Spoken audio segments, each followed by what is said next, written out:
I mean, I think we're ready to. I'm ready to roll whenever you guys are. I think we're good. Play the intro music.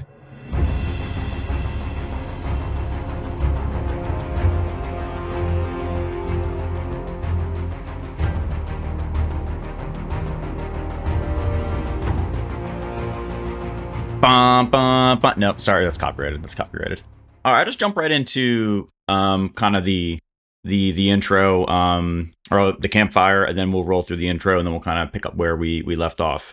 So we find ourselves back by the campfire, and as we look at the flames, thinking of the adventure that we're currently recounting, everybody takes a bite into some freshly roasted potatoes.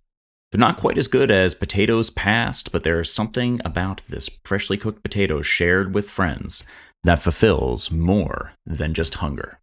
I would like to, Lady in the Tramp style, share a potato with Bogha, if Sal would like that, if possible. Both tongues? Well, we're both ribbits, so I feel like the height is a pretty good choice. Nailed it. I kind of cringes for a second, like. Was it like, so the tongue should kind of wrap around it? Oh, so gross. And then they tie a knot around each other, and they're like, I'm going to need you both to make a finesse roll to see if you can get out of that, or if you're just stuck like that for the rest of the session today. Do it. No, it's fine. It's fine.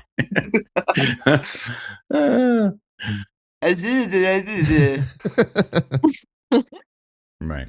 Is there anything else that the group would like to share or talk about while we're around the campfire, or just enjoy gazing at these two tongues intertwined? Toka doesn't really speak much, but you see him like contently writing in his journal. Very contently. Maybe even taking a little more than his share of potatoes.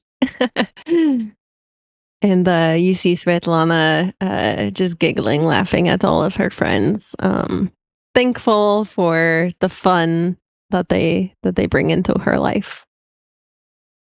I think I'm good. All right. So we go from the campfire and we return to the Deadeye Saloon in Kraken's Harbor. Our adventurers had landed in Kraken's Harbor and immediately met one of the dockmasters, Jorgen, and learned more about the place that Maz had spent so much time in. The storage house to the north, locked up tight, held some mystery, while the Ashen Crown with Captain Daemir Bloodwake immediately snatched their gaze like a shining star. Captain Elric hobbled his way into the conversation and almost didn't let anyone leave. The sun shone particularly bright on this day, though, even turning a newly discovered note to ash. They met Jasper Calloway, a stout dwarf overseeing this Ashen Crown, while Captain Daemir Bloodwake was out in Kraken's Harbor. As often happens, a hunger for more than just food, but also information and adventure, eventually brings everyone to the saloon in Kraken's Harbor. Here, Svetlana spoke with Captain Daemir to learn that his next destination was the Endless Forest, which the bartender Maria Vex happened to remember was mentioned by Mass. Captain Daemir promised a spot on his ship to anyone who could teach those from the Jagged Knife a lesson, and offered a key to get into the storage house. But we left off on our adventure as our adventurers had stumbled upon a group of hooded and robed figures along with a monstrous orc in the back of the Deadeye Saloon. While we do not know exactly who or what these figures are, we get the impression that they are somehow connected to the Jagged Knife. On top of this group, a symbol, new and frightening, has popped up, shining as with Core's light, but slightly twisted like milk that is just beginning to turn but hasn't yet gone sour. Sal moved himself in secret right beneath the table of this back room prior to announcing himself with a flourish and frenzy that destroyed almost all of those within the room. Svetlana suffered blows before the group finished off the giant ogre. Now the group comes back together in the immediate chaos of battle, a twisted sun again lighting up the room. And now, what do you do next? Also, quick point of clarification just for Toko, since he wasn't here at last session. Just to kind of recap everything that happened before what was just described.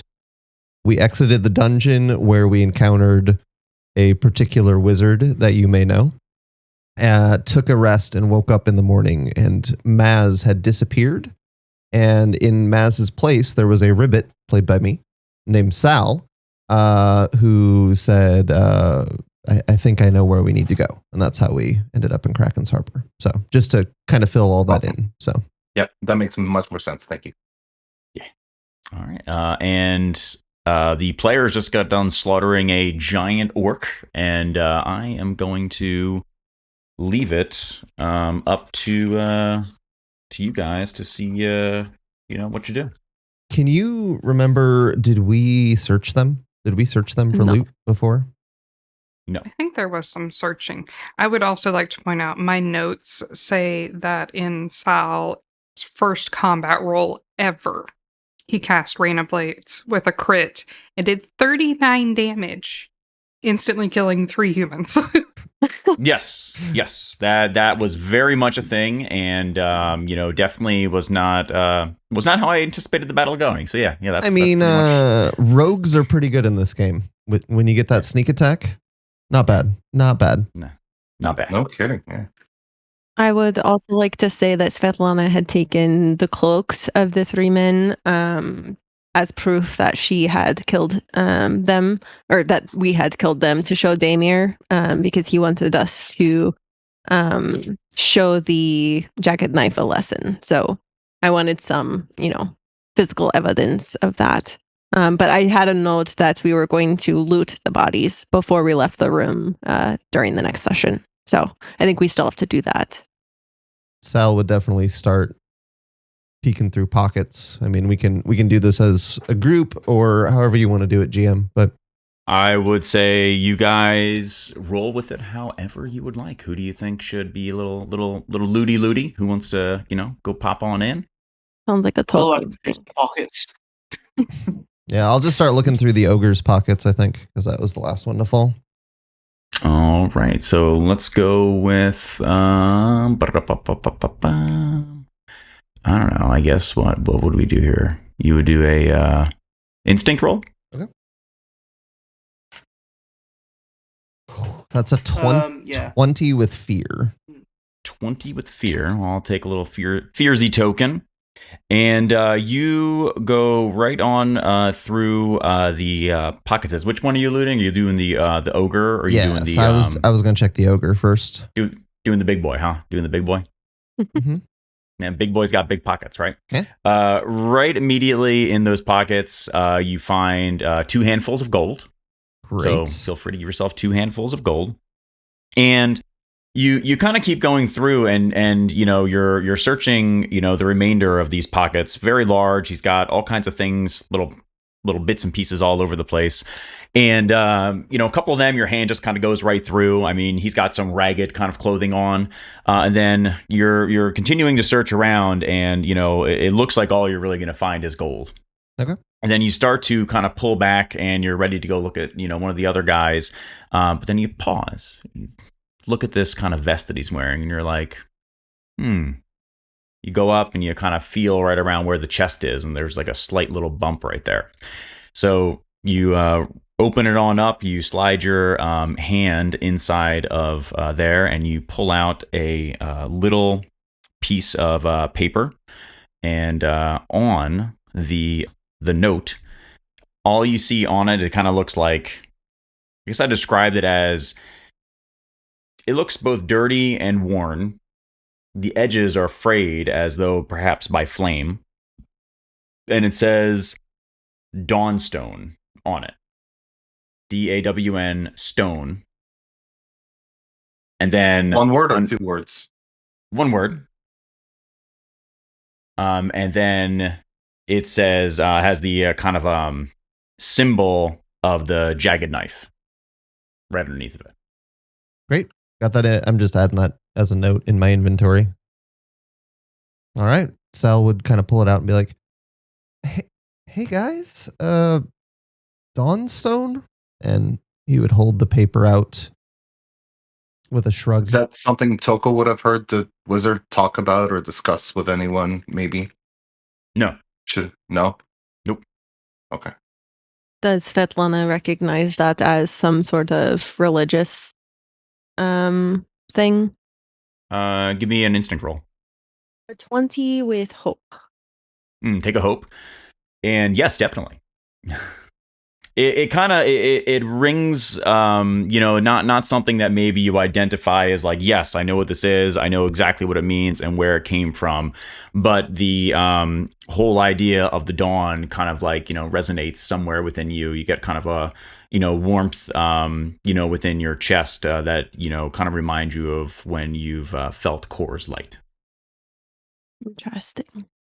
I would relay this to my friends and say, I think this might. I really feel like the Jagged Knife, and I feel like these people are wrapped up somehow with Kor, and the Dawnstone. It feels like the sun is rising, the dawn. It just makes me think of Kor, and I wonder if they're related somehow. She gets pensive. Sal would kind of look at her with a question and say, "Do you think that these men that we keep encountering are sent by Kor? You think Kor would not do this. you Kor is good. Kor is warmth. Kor is light. These men are cold. They've twisted his light and they've done something with it. And I don't know what, but it's bad. do you think I feel it. they think they're good, though? If your Kor told you to do something that was bad, would you think it was good because Kor told you? But Kor is good. He would not ask me to do something like this. Something like they are doing, blowing up cities. And, it just isn't in alignment with what he teaches. I feel like they are, what is the word? Extremists? Maybe? I don't feel they might think they are doing good, but they are not following Kor. This is not the teachings of Kor. Mm. I don't know. I think we need to be very wary because Kor is strong, and therefore they may be strong. Sal would kind of look at her, satisfied as he can be with her answer, and then go back to searching through pockets. Yeah, and it's generally going to be easy enough for the rest of them. I mean, these were kind of common fighters that you dealt with handily. They have some swords. They're nothing fancy. They even have little dings on them that show that they're certainly worn, not especially well maintained. You don't really find anything else of note in the rest of the pockets. Okay. Do we need to tell the captain about Captain Daemir about Daemir about what we found? He told us to look for the Jagged Knife, and they were about 10 steps away from where he was. I don't think it would be a bad idea, that's for sure. But he did want us to go to the warehouse specifically. Maybe he knows about the Dawnstone, and we could just ask him. We have to pass him on the way out anyway. Sure. Is it worth creating panic, though? Like, do we tell them without knowing more about the Jagged Knife? Hmm. And just as a reminder, Daemir had left the tavern and gone towards the ship. I did forget that. Right before you guys kind of ended up going back here. He had said, Right. all right, I'm going to go continue my preparations, and you can meet him there. So he's not right outside. Sal thought when he said continue his preparations, he meant further drinking. So, Yes. Sorry, and Toko was saying, do we want to alarm him? So go ahead. I think. Yeah. Do we want to go tell him this without any more context, or do we want to find out more? I think we should find out more, but I'm open to what people want to do. I mean, the docks are right by the warehouse, right? So if he went back to his ship, it's not that much of a detour to go talk to him first. But I don't know what else he's going to know. It seemed like he told us everything that he knew, and like Toko said, I don't think it's worth worrying him. I mean, we dispatched these fools quite quickly. So Or even worse, who is he going to tell that is compromised? True. That is true. And as you guys are talking, you kind of hear the bar getting a little bit rowdy and loud. Perhaps things being thrown. You don't quite know what's happening, but you just get the sense, sometimes when you're in another room that things aren't quite as they were. I think Sal would be like, we should either leave, considering we're standing on top of a bunch of bodies in the back room of a bar, or we should hide them. Either way, I don't think if someone comes back here, we want to be the people standing on top of corpses. Bogha looks at the ogre and is like, I don't think we're going to be able to hide that one. I think that's going to be a bit big. Sal would try for a second to shove him under the big ogre under the table that he was hiding under. You're tiny. Yeah. There's no way. And then I help him. Just ends up wearing the table as like a hat. The table. I was going to say, it feels quite rude to leave these bodies here for someone else to. If I peek my head out the door of this small room that we're in, is there a back exit at all? No, there is not a back exit to this place. The only place to get out is the way we came in. Okay, well, I don't think we should carry a bunch of corpses through the bar. So our two options are to leave them, which feels pretty good to me, or, well, carry them through the bar. You could also jump through a window, I guess, to be fair. There are windows. Is there a window in this room? There is. Though. Yeah, it's a little bit of a drop. Yeah. We're not going to kill them any more than we did. So if we think we shouldn't leave them in the room. Did anyone notice us come up here is my question, because we could sneak down, sneak out. I mean, it sounds like it's rowdy downstairs. And so we could sneak out without people noticing that we were the ones that killed them. I don't. We should see the issue. We should probably not spend a lot of time deciding too. We should probably make a choice because we don't want to be here. Let's sneak down. If anyone's, sorry, go ahead, Yriel. Yriel just like waves everybody out of the room. Come on, okay. Come. We'll close the door. Walk away casually. Okay. Sal will try to close the door, and there'll be like an ogre foot in the way, and he'll like kind of kick it, pull the door closed. So as you guys are exiting, you see the bartender Maria Vex. She's like, oh, good thing the door's closed. Hey, everybody! I just wanted to, guys, you got to be careful. A fight broke out in the bar. I was inside. I'm fleeing back here just for my own safety. That man, Sable Rig. He came back here and he started throwing things, and then a whole fight erupted out. I'm gonna go hide off in one of these rooms until the whole thing fades away. And please be safe. Is that the guy we had tied up? Yes. So he got untied? I rolled well. I in the middle. So just, I mean, I don't know. This is interesting. Maybe for a mechanical note is that I was rolling for that as you guys were fighting. And then, as the fight went on, and then I eventually hit a nat 20. So I was like, okay, I'll let him go now. So did he cut the rope or untie it? Just for my own personal. Cut. It has like a little knife. I was gonna say I could go back and collect the rope again, but if it's cut, it's probably not good anymore. Yeah. And so Maria, you see her dash off. Yeah, and she kind of hides in one of these rooms, and she locks the door. Sal quick tells her, I wouldn't hide in that room. Somebody spilled something. I say, no problem, honey. Thank you so much. I appreciate it. I'm gonna go right on over here. And so yeah, she's tucked away. She locked the doors.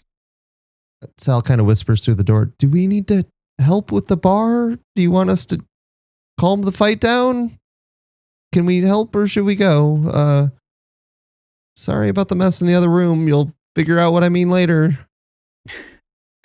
I'd say, hun, this happens from time to time. I was to say, if you want to help out, you can, but I would say just worry about yourselves and be safe. Could Sal go to the top of the stairs and look down, see what he sees? Kind of. Yeah, so you'll the theater of the mind it. I didn't have, a whole bunch of stuff prepared. Okay. So here's what you picture is that you're going to see, the people who were there before, so just ignore that. But essentially, you just see exactly what you would expect in some sort of bar fight. You've got like some, dude with like a scruffy looking beard, like laying on top of a table because somebody just punched him and like knocked him out. You've got somebody at the table that you kind of flip it up like an action movie. And then, they're like behind it and they're like chucking a bottle at somebody. Mm-hmm. You see some other dude who like went up to the guy who was playing the music and just like smacked him over the head with the bottle. He got like knocked out. It's it's chaos pretty much everywhere. There's like liquid spilled all over the place. And so if you want to work your way through it, it's just you can go ahead. It just might be a little challenging. Are there any tables still the right way up? Oh yeah. I mean, there's what, like 1, 2, 3, 4. There's like there's like 5 tables. There's a couple that are kind of like flipped up. Some people are kind of cowering behind, trying to be safe, while others just kind of look for whoever bothered them. There's like I said, plenty of inebriated patrons in there, and so you just don't quite know what's going to happen. Okay, Bo's gonna try crawl her way out from like using the tables as like cover. Ooh, I love that. Yeah. So can you give me? What do you have the most of? You have more agility or more presence? Presence. Can you give me a presence roll? Ooh, baby. That is a 19 with fear. 19 with fear. All right, thank you. I'll take a fear. And so you get through with a plum. I mean, you start to make your way out and about. You are dodging bottles underneath of these tables. Like, people don't even really notice you, kind of like skirting on by. So I'm just going to move your, you're dodging, you're going underneath one table. Literally, like, you feel the breeze as a bottle, like, makes its way over your head, like, and deftly work your way out of the door and take no damage. Sal sees this close window on the left and would like to try to like slide in the shadows all the way to the window and then up and out if possible. So The shadows. Hold on. Watch me. Is the window open? Nope. Can I open the window? Is there fall damage in this game? Maybe. I mean, you're on the second floor. Oh, Right. the window down by the door, like not all the way to the door. I was hoping to. Oh, this window down here. Yeah, I was hoping So to go to. when you say shadows, what do you mean? Like, because Just anywhere I can hide. Sal is very adept at getting in places without being seen. He's been following the party the entire time with hardly being noticed. there's a little bit of shadow right there. So I mean, yeah, you can like do your little like pop in, pop out thing, right? Because you can do that little I wasn't planning on using my shadow step ability, but just kind of I would like to try to sneak out. And where Bogha was kind of run to a table and then hide, Sal is going to kind of be more methodical of like, there's darkness here. Let me step into it. Wait a moment. Hear something. Move to the next shadow. It's more of a little more methodical about it, but still, I mean, same idea. I'm just trying to add a different flair to it. Really, let's be honest. Yeah, I'm just making sure I didn't know if it was mechanical. No, there's no mechanism I'm going for. I don't feel like spending any resources. Just all right. Can you give me a agility roll? Yeah, sure. Hold on just a second. I didn't add my modifier. That's a 15 with hope. Excellent. You take a hope, and you again deftly. I mean, it's rivets, right? Would be what I'd call them. Yeah, rivets. Yep. The rivets are moving through this as smoothly as they would flow through water. With again a plum, and nobody sees Sal. It is as though he was never even there in the first place as he works his way over towards the next window. So much so that somebody actually, just for the briefest moment, kind of turns towards where he was because they had just a sense that somebody might have been there, but then they get nothing and then immediately refocus back onto the bar fight, going to defend themselves as somebody, comes up to try to punch them. Sal would slide the window open silently and then just kind of right over the ledge out the window. Does Svetlana see if the tables are bolted down or are they just sitting? Oh no, they're just tables. Yeah, they're sitting there. She will walk over to a table and pick it up and flip it and kind of use it as a shield. And like tell everybody to get behind the table and just walk like towards the board. All right, I love that. Can you God, I don't even Toko's gonna help her. I'm very strong. So you want to make honestly, I love that. I'll give you advantage on it too. Oh. Which is to roll it twice or roll a d6 after. D6 after it. So that is 12 with fear, but d6. So 18. Oh, I actually have +3 to strength. So 21. 21. Yeah, you pick it up and Toko comes towards your side helping you with this thing, and you guys just plow through this place. You're actually people see you, they start chucking things at you, a couple of them, they shatter, but then one of the little pieces actually does kind of get up and like nicks you on the face a little bit because your face is just above it because you rolled with fear. And then you guys keep on moving through and somebody gets up in front of you guys and is like, hey! And obviously very inebriated, this person. You pretty much just hit them right with the table and then they fall right backwards, smacking themselves. And you both go right on out and have, again, no issues, take no damage, and can work your way right out of the bar. I was hoping that the others would be behind the table. Oh, sorry. Like Yriel and Pazu, and everybody. And and Hilo. We should probably Hilo, mention. yeah. Yeah. Were you coming with Yriel? Sure. All right. I know a meat shield when I see one. Yeah, exactly. Can I ask a quick semantics question? Is it a square or like rectangle table that you're holding? Or is it a round table that you're rolling alongside you? Like no, it's a rectangle. Okay. It's like one of that first table there, I would imagine. I almost picture it like you're holding it kind of like it was like a large shield. Yeah. I guess the round one would be a shield though too. Yeah. Right. Excellent. Well, you guys all successfully made it out of the bar fight with taking no damage. So well done. Well done, party. So just on a for a quick mechanical note, I was trying to play with the environmental kind of things you can do. And so there's like literally a suggestion of bar fight. I spend a fear token to start the bar fight. And then if you don't roll well, essentially you can like take damage just trying to get through it. So like it's just a fun little thing to add in. That is fun. Yeah. All right. You guys successfully made it out of Deadeye Saloon. You kind of still hear the ruckus inside. Sounds like it might be starting to die down just because, at this point people get worn out. They can only fight for so long. You guys have had the floor for what you want to do next. I think we need to go to the warehouse. That's where we were supposed to go. We want to help the captain, right? The captain seems like he can help us maybe find Maz. So I think if we figure out what's going on with the warehouse, maybe we figure out what's going on with Maz.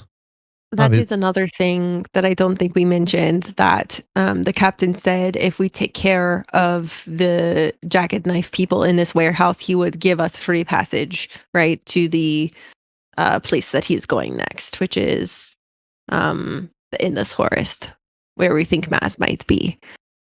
So that's another reason why we want to defeat these peoples, to have free passage with him. So the warehouse then. Sorry, I did miss that little bit. Yeah, so did you guys want to work your way back to the Kraken's Harbor proper? Yeah, I think we should probably get back to Kraken's Harbor, and I don't think there's anything else here. There's nothing we see here that is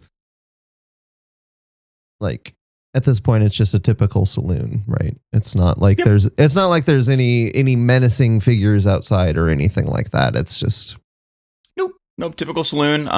Yeah, I mean, just kind of look at it. There's, just picture it as though it's a perfect continuity of Kraken's Harbor, even though it's like a separate map. Yeah. Like, you can kind of see Kraken's Harbor off to the side somewhere, right? Yeah. So I think we would head back, and I think Sal kind of feeling motivated from the success of his very first attack, be like, come on. Feeling a little more bold than when he was first a part of the party. All Right behind you. Okay, so everybody should be back in Kraken's Harbor, I believe. I added a token for Toko. I believe you should have control of it as well, sir. And actually, the only one I'm not seeing is Yriel. Oh, Uriel's way over there. Okay, it was on the other side of the storage house. Because, yeah, we kind of left it. You guys were investigating the storage house. And so for just a couple of things for Andre or Toko, the ship down here is the Ashen Crown. That was the ship that, Captain Daemir was saying that we could possibly use. This is the storage house that seems to be rather suspicious. As people kind of move in and out, a little bit mysterious. That Captain Daemir said has something to do with the Jagged Knife. And also said that there was might be something in there, and that he gave us you guys a key to, because it's been locked up very tight. Coming back to the actual harbor here, Sal would like to look around. Mm-hmm. He's just kind of, obviously there are changes because people are like loading the ship and things like that, but does anything look different that is noteworthy? Like anything look suspicious? Anything look like it's changed that we should be aware of? I mean, no, other than you see Captain Elric Rains kind of working his way toward your group, and it looks like he really wants to talk. So, I mean, I'd be terrified if I were you, but... Okay. Where is Hilo with his sleep spell? Yeah. Sal, who has the key, actually? Svetlana? Svetlana has the key? I would guess me, since I was the one talking to him, but... Yes. Do you think we should go straight in? Is there anything we need to do? Do we want to wait until nighttime? I feel like it's going to be very suspicious. What time of day is it at this point? It's definitely getting towards the evening. I mean, certainly would not be super far off to move us towards nighttime. If we find some place to kind of huddle up and discuss and have somebody keep watch, could we take like a short rest? That's what I was thinking. Maybe we could go onto the Ashen Crown and talk to Daemir and ask him if we could hang out there until dusk, just so we could it could be have a short rest. It could be good to make sure that he doesn't leave without us, that he knows we plan to help him before he goes, so he can, if we take a while, make sure the boat is still here. Yeah. Yeah. Anybody opposed? Anybody have any thoughts? Toko, you see kind of Toko like glancing up, into the side, like thinking, if they're religious fanatics, would there not be a place of worship that they go to and gather? It might be what the storehouse is. We don't know. We have no idea what could be inside. I wonder if the Dawnstone has some significance as well. I don't know why. What would be the reason to have it on a piece of paper? Sal would kind of turn to Svetlana. Are there religious meditations or practices that require the writing of some sacred word in the worship of Kor? Is that a thing? Do you know why they would I guess if I'm thinking of me, I don't typically need to write down an object of worship. So that it feels like this has some significance for what they were working towards, and I just don't know what it is. It might be more of a association thing where they carry the paper to show other people, like, I'm part of this association, and therefore you can trust me. I don't know. Do I recollect anything about, in different religions, why they might show like the symbol of the Dawnstone on a piece of paper for religious reasons? No, I would say actually exactly what you hit on before is exactly what you kind of know, is that it seems to be something that is related to core, but in your mind it feels like it can't be, right? That it's anathema to what you know about core and core's guiding light. This resonated with you as somehow maybe being connected to it, but you truly don't know what this item could be. Again, it's kind of a guessing game at this point as to why they would carry it and exactly what it's for. Okay. I think we should go talk to the captain. I think we should go talk to him. Okay. I will follow. Sal will start moving that way. Did the captain meet Sal, just as a point of clarity?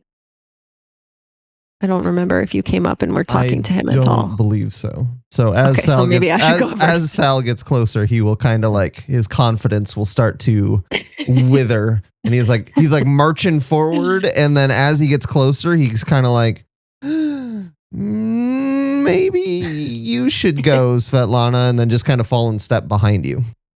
I mean, you did meet Jasper. Oh, that's true. That's where as far as he had gotten, but yeah. Hello, привет. I'm here to see Daemir Bloodwake. Hello there, lady.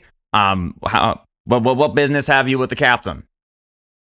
I have some information that I think you would like to hear, and also he has invited us to come onto the ship. Sal would kind of peek out from behind Svetlana and be like, "Hey, Jasper." Hey there, ribbit friend. I remember you from earlier in the day. Let me wave the captain on over, and we'll go check in. You can see him kind of like doing like this little gesture, bringing his arm kind of over. Daemir is over towards the hull of the ship. Kind of looks over, and Svetlana, obviously not hard to miss because she's enormous.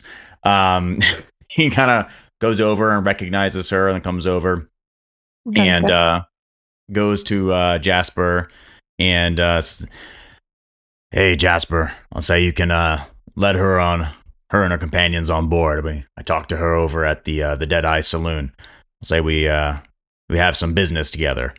Right then, boss, that's perfect for me. And then Jasper kind of steps on off to the side, kind of clearly gesturing with his body language that you're more than welcome to come on. And Captain Daemir does the same kind of thing, allowing folks to move forward. And I would gesture to my other companions and say, we're good. Yeah, and as you guys like step onto the ship, you're again struck by the both the enormity of it, the beauty of the vessel. It is very impressive, right? The ship itself, very well built, and it's one thing to see it from afar and kind of admire it, but as you step on it, it's almost like you're sort of taken aback by not just the sheer size, but the I guess like majesty is the word I'm almost thinking of, but like it feels like something special to be on board. Is there like a ladder going up the sail? Going up the sail? There's more of like a rope. Okay. Is there a crow's nest up top? No. Okay. Daemir, I wanted to let you know that when we were at the saloon, we actually found a group of the Jagged Knife people holed up in the top of the saloon. Were you aware that they were using that saloon as a meeting place? No, that's did not know that the Jagged Knife would meet in there, but I can tell you that much like many saloons and port towns, that you've got a variety of people who use those for meeting places. But I'm not surprised to hear that they were in there. Did you guys meet and talk? How did it go? We did not talk, I will say that much. We did meet. There was We not a did lot not of exchange pleasantries. No pleasantries with the Jagged Knife, huh? Well, I'll say I've had that experience myself. I find that words don't get you far with them. unrelated. And I unpack the cloaks and toss them over to him. And Sal says, unrelated, but if you hear about any bodies winding up in the saloon, it wasn't us. We were never here. Well, I'll tell you that's something that I certainly don't mind. Say, my feelings on the knife. I'll say, and I guess these cloaks are all that's left over. Do you know the word Dawnstone? Does that mean anything to you? No. I'll say I don't know anything about a Dawnstone, but I can tell you that moving around, we've seen more of these strange sun symbols popping up around town recently, and I don't know if it's somehow connected to that. Inside of places or outside of places? Have you noticed a pattern? No. Say no pattern. I've seen them outside appear, then they'll be gone. I've seen them inside of the Deadeye Saloon itself. And I don't get much with the magic because it's not something that I do, but I try to respect it when I do see it, and usually, steer clear. But that one has been something that has changed recently. Interesting. Would you be opposed to us just resting for a bit on your ship here? We were thinking about, as you said, going into the storehouse, but we thought it might be more prudent to go near dusk. Do you think that that's a good idea? Is there a certain time of day you've seen people come in and out more often? Well, by far, we see more go in and out at night. And, not everyone here is the midnight owl, or midnight owl. Jesus, night owl, like we are. But definitely more at night. And, given what you've shown me with these cloaks, I'll say I'm more than happy to let you spend some time to rest on the ship here. And then I'd love to hear what you find when you get inside that storage house. Thank you very much, Daemir. Did y'all have anything else that you wanted to ask him? Don't leave without us. We think we might need your help. So we will investigate the warehouse, but please, I know that you are on a schedule and that you have work to be done, but so do we, and just give us a little time and we will be back. I'll say I can give you a little bit of time and say no problem. I'll say my ship is yours for the time being, but we still do have to leave by early in the morning. Okay. I don't think I asked you this before, but how did you come upon a key to the warehouse? Man's got to keep his secrets. Say there are many dealings that we have in this world, and do you remember how I had that Jagged Knife trader on my ship? Yes. So there was a trader from the Jagged Knife on the ship when we were coming back from Cogsburg. Right. And we had a whole kind of fight, and the person eventually disappeared. And actually, when after they disappeared, I found that key. Okay. Interesting. Well, we thank you so much for your help. And we'll just be hanging out here. We can let you know when we head off to the storehouse if you need. I'll say not necessary. When I'm leaving, and I'm leaving on time. So if you're not here, the ship will sail. Spasiba. Thank you for everything. So then you kind of see him go off and goes back towards the hull of the ship, overlooking, what's happening. Again, still preparations kind of taking place. You can tell they're winding down. I mean, at this point, the ship's pretty much ready to go. The only reason you think that they're waiting is probably just because of you guys.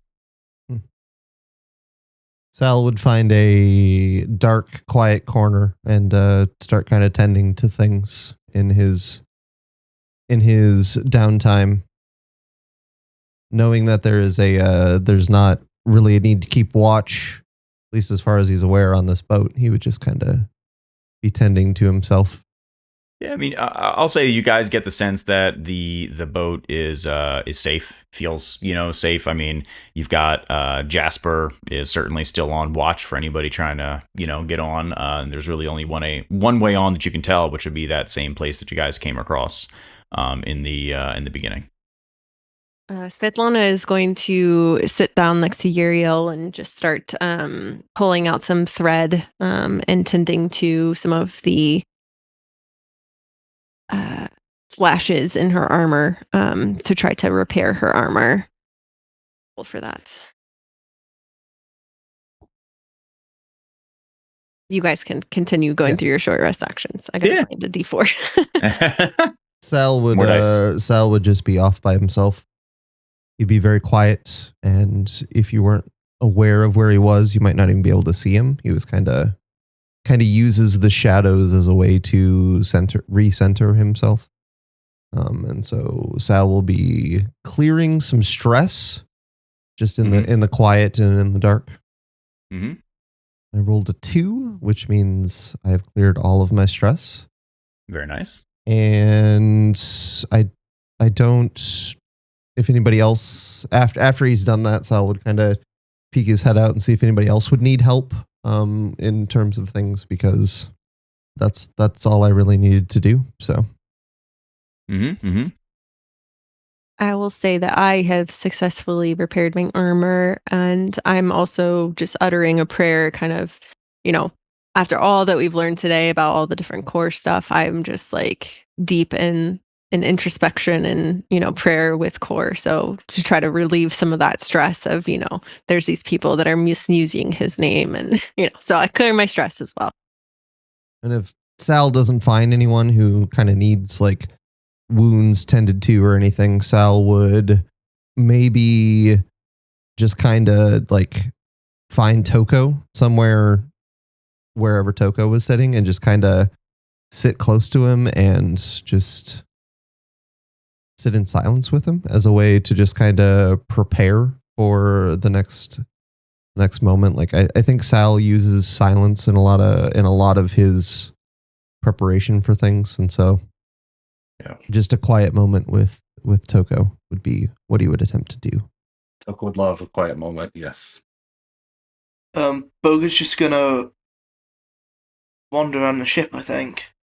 See if she can get somewhere she's not meant to be. And then Yriel, actions, anything? Yriel petting notices that Hilo is actually looking a little rough. Can Yriel help with that? Definitely. I'm looking at the rest actions. So Yriel is in great shape, and because Hilo is not able to account for his own rest things, could I just like roll to fix his armor, fix his HP? Mm-hmm. You could also, I think, take hope as well if you need hope. Mm-hmm. I could. Or give hope to other people. And to be clear, sitting silently with Toko I was intending to do the prepare action to gain some hope for each of us, if that is okay with the GM. If you need more flair, I can definitely do that. No, that was plenty of flair. Okay. A 4. It's like this. Okay. Oh, that's 4. That's as much as you can get. It is. I was trying to clear. I'm just going to make a note here that I sort of helped Hilo work out his dings and uh, restored 3 health, right? Because on the character sheet it shows that no 2 HP. Say it again. It restores 2 HP for Hilo. Okay. Yeah, because we'll have to get him to fix that when he gets back, right? Right. I'm putting a note for me too. Try to remind him. So I'm gonna try to do this. I don't know if this is going to. How's that? Ooh, delightful. Now, if something gets broken, I actually just did this right now because I knew I had a night version of the map. So hopefully nothing got broken. But I just duplicated it, so it should be fine. So now, as everybody performs their actions, right, we have Sal sitting quietly with Toko. We have Yriel aiding Hilo in some repairs. Bogha trying to get into a little something that she probably should not. And then we have Svetlana, deep in prayer, and finding her solace in Kor's light as she does. Although just at the very end of her prayer, as she's starting to come out of it, she has a briefest glimpse with her closed eyes gaze of a face in flames, and then it goes away. Oh, Sal kind of rushes over. What is? I saw something. When I closed my eyes, I was talking to Kor and I saw a face and it was burning. It was erupted flames. What does it mean? And she just withdraws into herself. Did I recognize the face? No, very, very quick. It's more, think of it as a vision where it's something that your lizard brain kind of recognizes that it's a face, right? But that your thinking brain has no way to kind of even really process what you just saw, plus the eruption of, kind of feeling and emotion that, I'd imagine followed with it would just been real quick. All right, then I'm sorry. So as she then vision subsides, then night has fallen on Kraken's harbor, and as everybody, lizard brain, your basic brain, right? Your amygdala type brain, right? Your Kraken's harbor. The amount of hustle and bustle of activity you would have expected to subside, but it has not. Although it has, shifted. You can see plenty of people still walking about.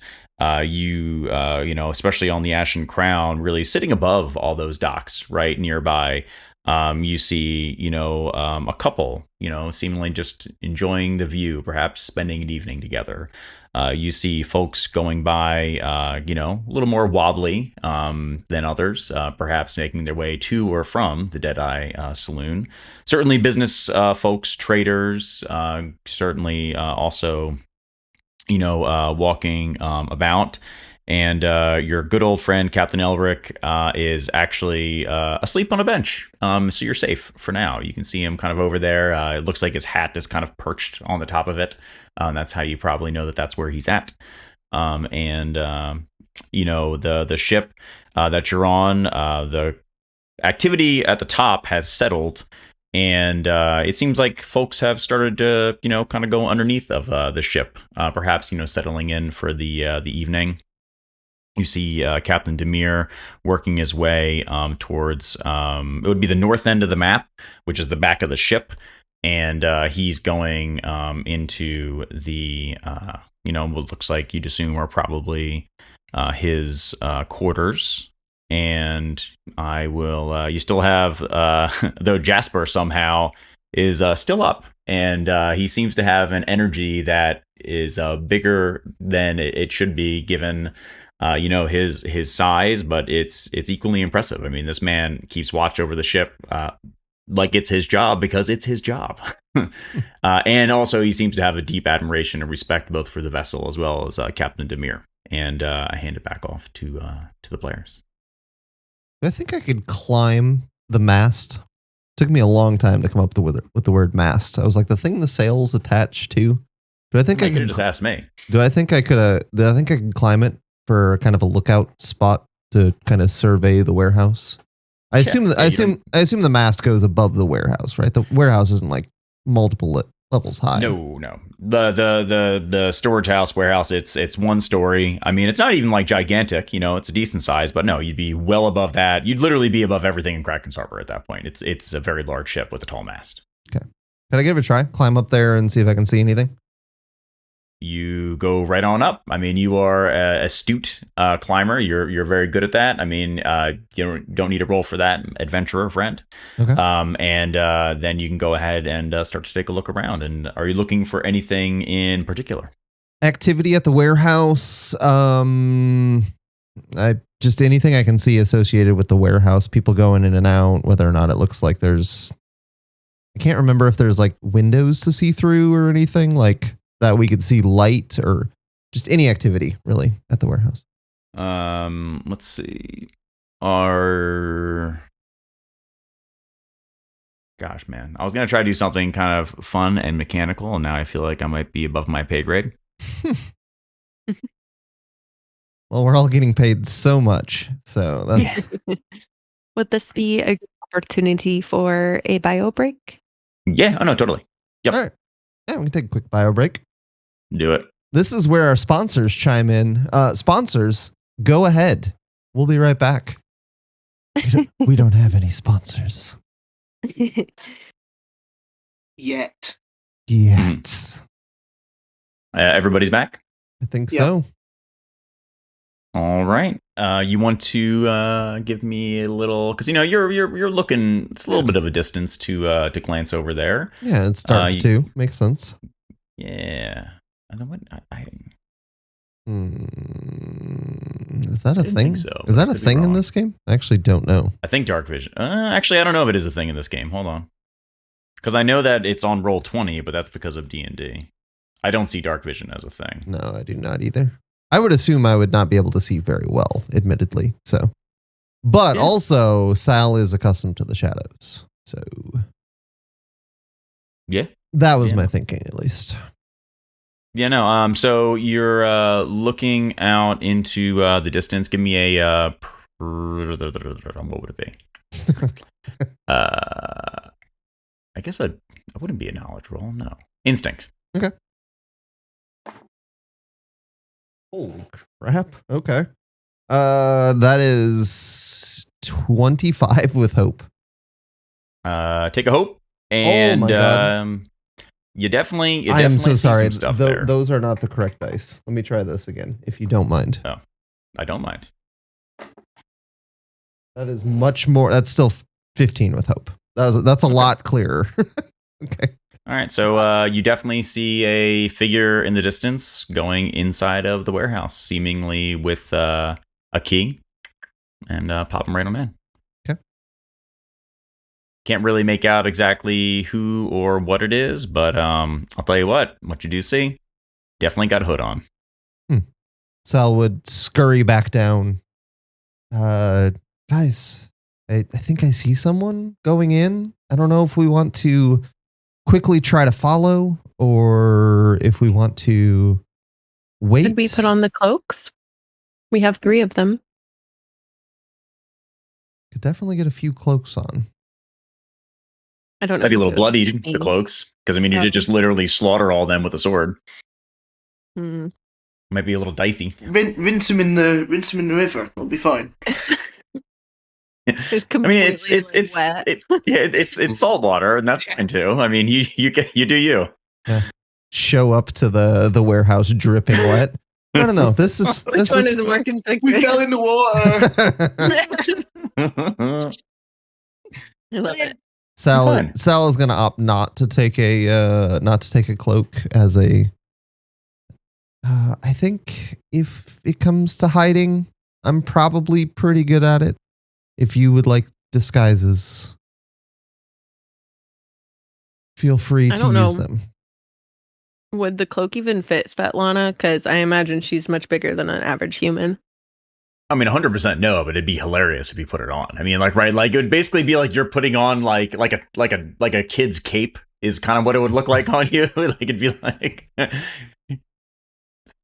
yeah, just, like Super Svetlana. So Sal would kind of be the opposite. If he chose to put one on, it would be like putting on, like a kid putting on his dad's clothes. Just be like, Yeah. Yep. It'd be like I went to Chicago with my kiddo this past week, and there was 2 robes in the hotel room. So what did he want to wear as the robe? It's an adult size robe. So like there's just 3 feet of robe hanging underneath of him, dragging on the floor. Hilarious. Amazing. Yeah. Yep. All But hey, I mean, we can dress up however you want with those things. You guys just tell me. You could wear it like a belt. I mean, you know, there's many possibilities. I'll try to put it on normally. It'll look a little comical, but I'll say that they didn't have anything in my size. Okay, Svetlana dons the cloak. It definitely has a little bit of blood on it. Definitely has like a slice on it somewhere, and you know, it looks like a kid's cape on giant Svetlana. Because how tall is Svetlana supposed to be? I feel like it's like closer to 7 feet. Details. I don't know. It's like above 6 feet for sure. Okay. But I don't. Okay. I don't Yeah. know. Good thing it's dark. Yeah. Certainly is. And we do have that note too. Mm-hmm. So if they ask. Sal's going to start moving towards the warehouse. Okay. There are lots of shadows, so I assume it will be a pretty easy process for him to just kind of move. Is the rest of the party, and actually, how about this, just as a narrative note real quick, Hilo opts to stay on the ship and, just kind of, hang back and take care of, continue to mend some of the things that were, the hits that he had taken. So that way we can narratively kind of, work all that together. Hilo, do not let them leave without us. There we go. Hilo also, yes. And then it says, actually kind of has a blank stare. I feel like that's what Rianth would say. And then I can't think of something awkward or some way to twist that around into a pun, but something like that. Yeah, Hilo will stay on the ship to also try to make sure Daemir does not leave without you guys. There we go. Even better. Great job.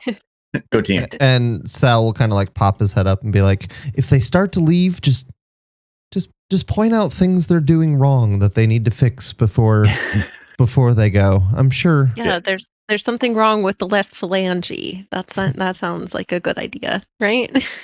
The who now? Exactly. Flux capacitor. The flux capacitor. Oh, yeah, right. Sorry. Capacitor needs to be replaced. The keel and the wheel of the boat are misaligned. We want to fix that before we go. Is the rest of the party following along with Sal? Da. Yes. Toko is, and he's gonna be very, very quiet, chasing him. Mm-hmm. Do you have control over your token? Can you move your token, Andre? I just want to make sure, because you should. Yeah, okay. Oh, it's blocking. Okay, so it's this. Yeah, here, I can just move you the door. Oh, there you go. Yeah, but you can't, because there's you can't walk off the edge of the ship and fall. Mm-hmm. That would be crazy in this narrative-driven world. Yeah, you're right. I will hand the key to Sal as well. You are more stealthy than I am, so perhaps you should have this. Sal would sneak up to the door, just this front door. First would check to see if it was locked. Oh, definitely very locked. Sal would try the key in the front door. Just try to turn the key. I'm not going to try to open the door. Just try to turn the key. Is that quietly? Yeah, as stealthily as possible. I'm just slamming it in there. Click. Okay, so the door unlocks. Feels that way. Sal would pull the key back out and go around to the left side. Try the same thing. Try the same thing on the side door over here. Key goes in. Click. Okay. Sal would try the same thing on the right door. Click. Sal would regroup with everyone. I think the doors are open. I mean, unlocked. Good idea to unlock them all so we have more exit strategies. Good thinking, Sal. I also thought we could have more than one entrance strategy if we wanted to. Split the party? God. It's very possible those are different rooms that we would be entering. It looks like it dawns on Sal, and he's like, yeah, that's a really good point. I was thinking, I mean, everybody's called it a warehouse. You don't expect sub rooms. It's a warehouse. And he kind of looks to the rest of the party like, a warehouse, right? It's like, it's a warehouse. It's one big room, right? That's what Yriel was expecting. Yes. But what excuse do we use if we get caught? Modified. I think we go with, do you see this member of the Jagged Knife? And Sal points to Svetlana. Look at how poorly her outfit fits. Isn't this where she to get a different one? Isn't this where the Jagged Knife tailor is? I like it. Sounds solid to me. I don't see what could go wrong. Sal's going to go up to the left side by Yriel here and attempt to very quietly open the door crack and see what he can see through the door. Looks like Sal closes the door. Looks like a warehouse. Yeah. Yeah. Yep. Looks warehousey. Going according to plan. Did you see anybody in there? No. Did I? Did I see anyone? I don't think I did. No. I mean, as far as you can tell, you opened it up and you definitely just saw like boxes and stuff. Just stuff in boxes, some kind of tall shelves. So to your point, it's just one big room. Yeah, it seems like one big room, but there's definitely stuff stacked so high that you can't see everything. Sal's going to be like, there's boxes and stuff, and then slip through the door.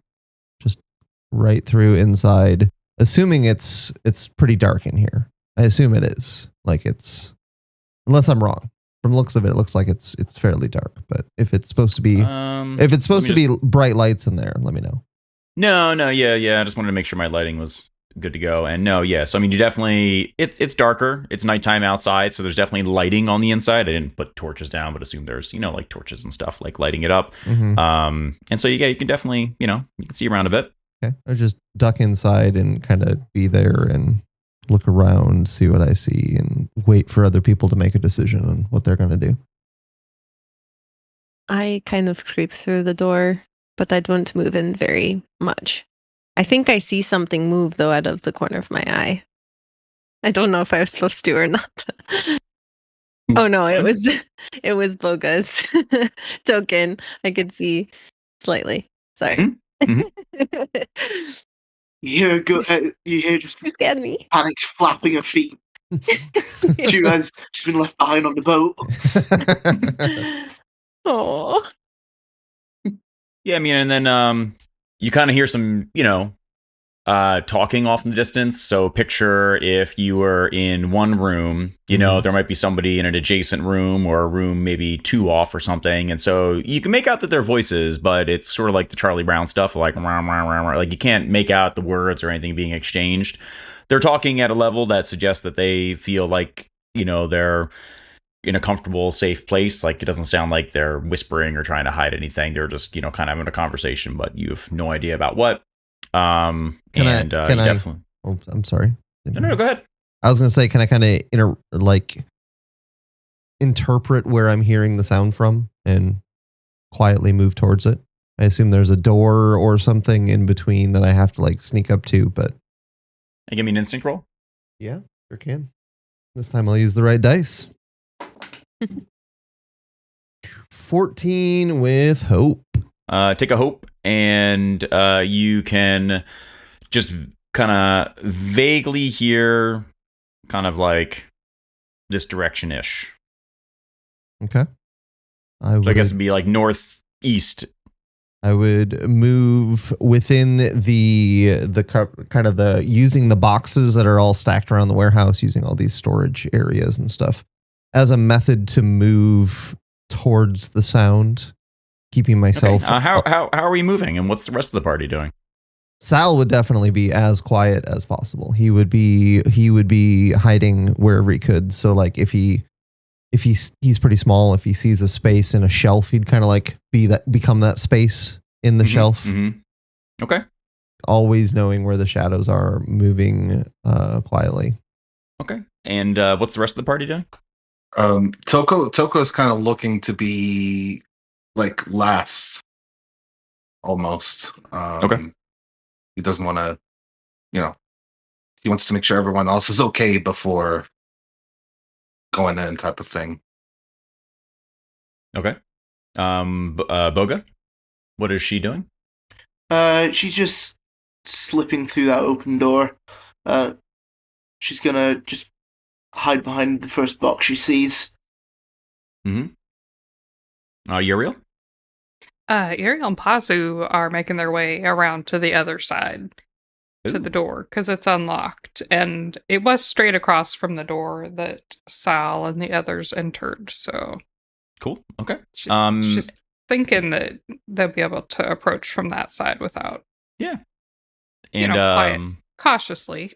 You're going through. You opened it cautiously. Okay. Yeah. Quietly.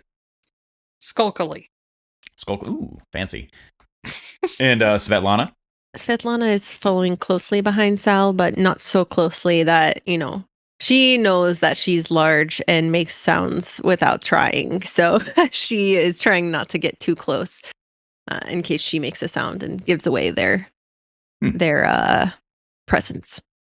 And see Sal moving in?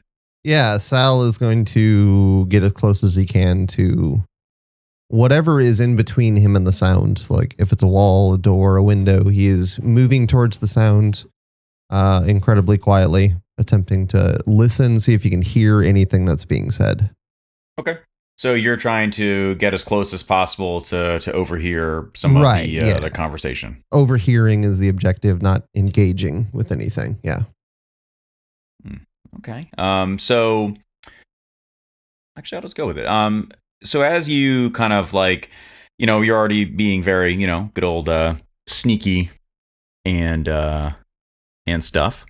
You're walking up, and you kind of overhear just, not all the conversation, but you overhear, bits and pieces of something. Like one line is, man, I'll say, I don't know how they can do that.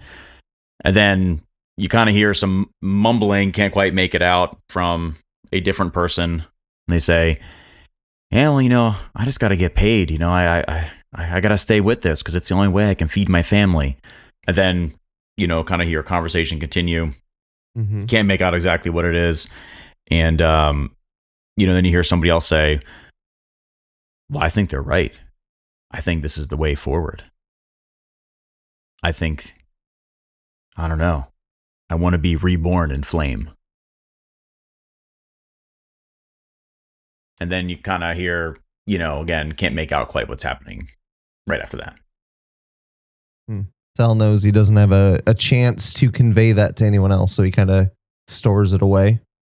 I thought you had telepathy or something. Do you know? I don't think so. I thought that was I believe I don't believe I do. Somebody does. Is it Bogha? Nope. In my D&D, was it Hilo? Was it Hilo? My D&D character has telepathic speech, but it's not.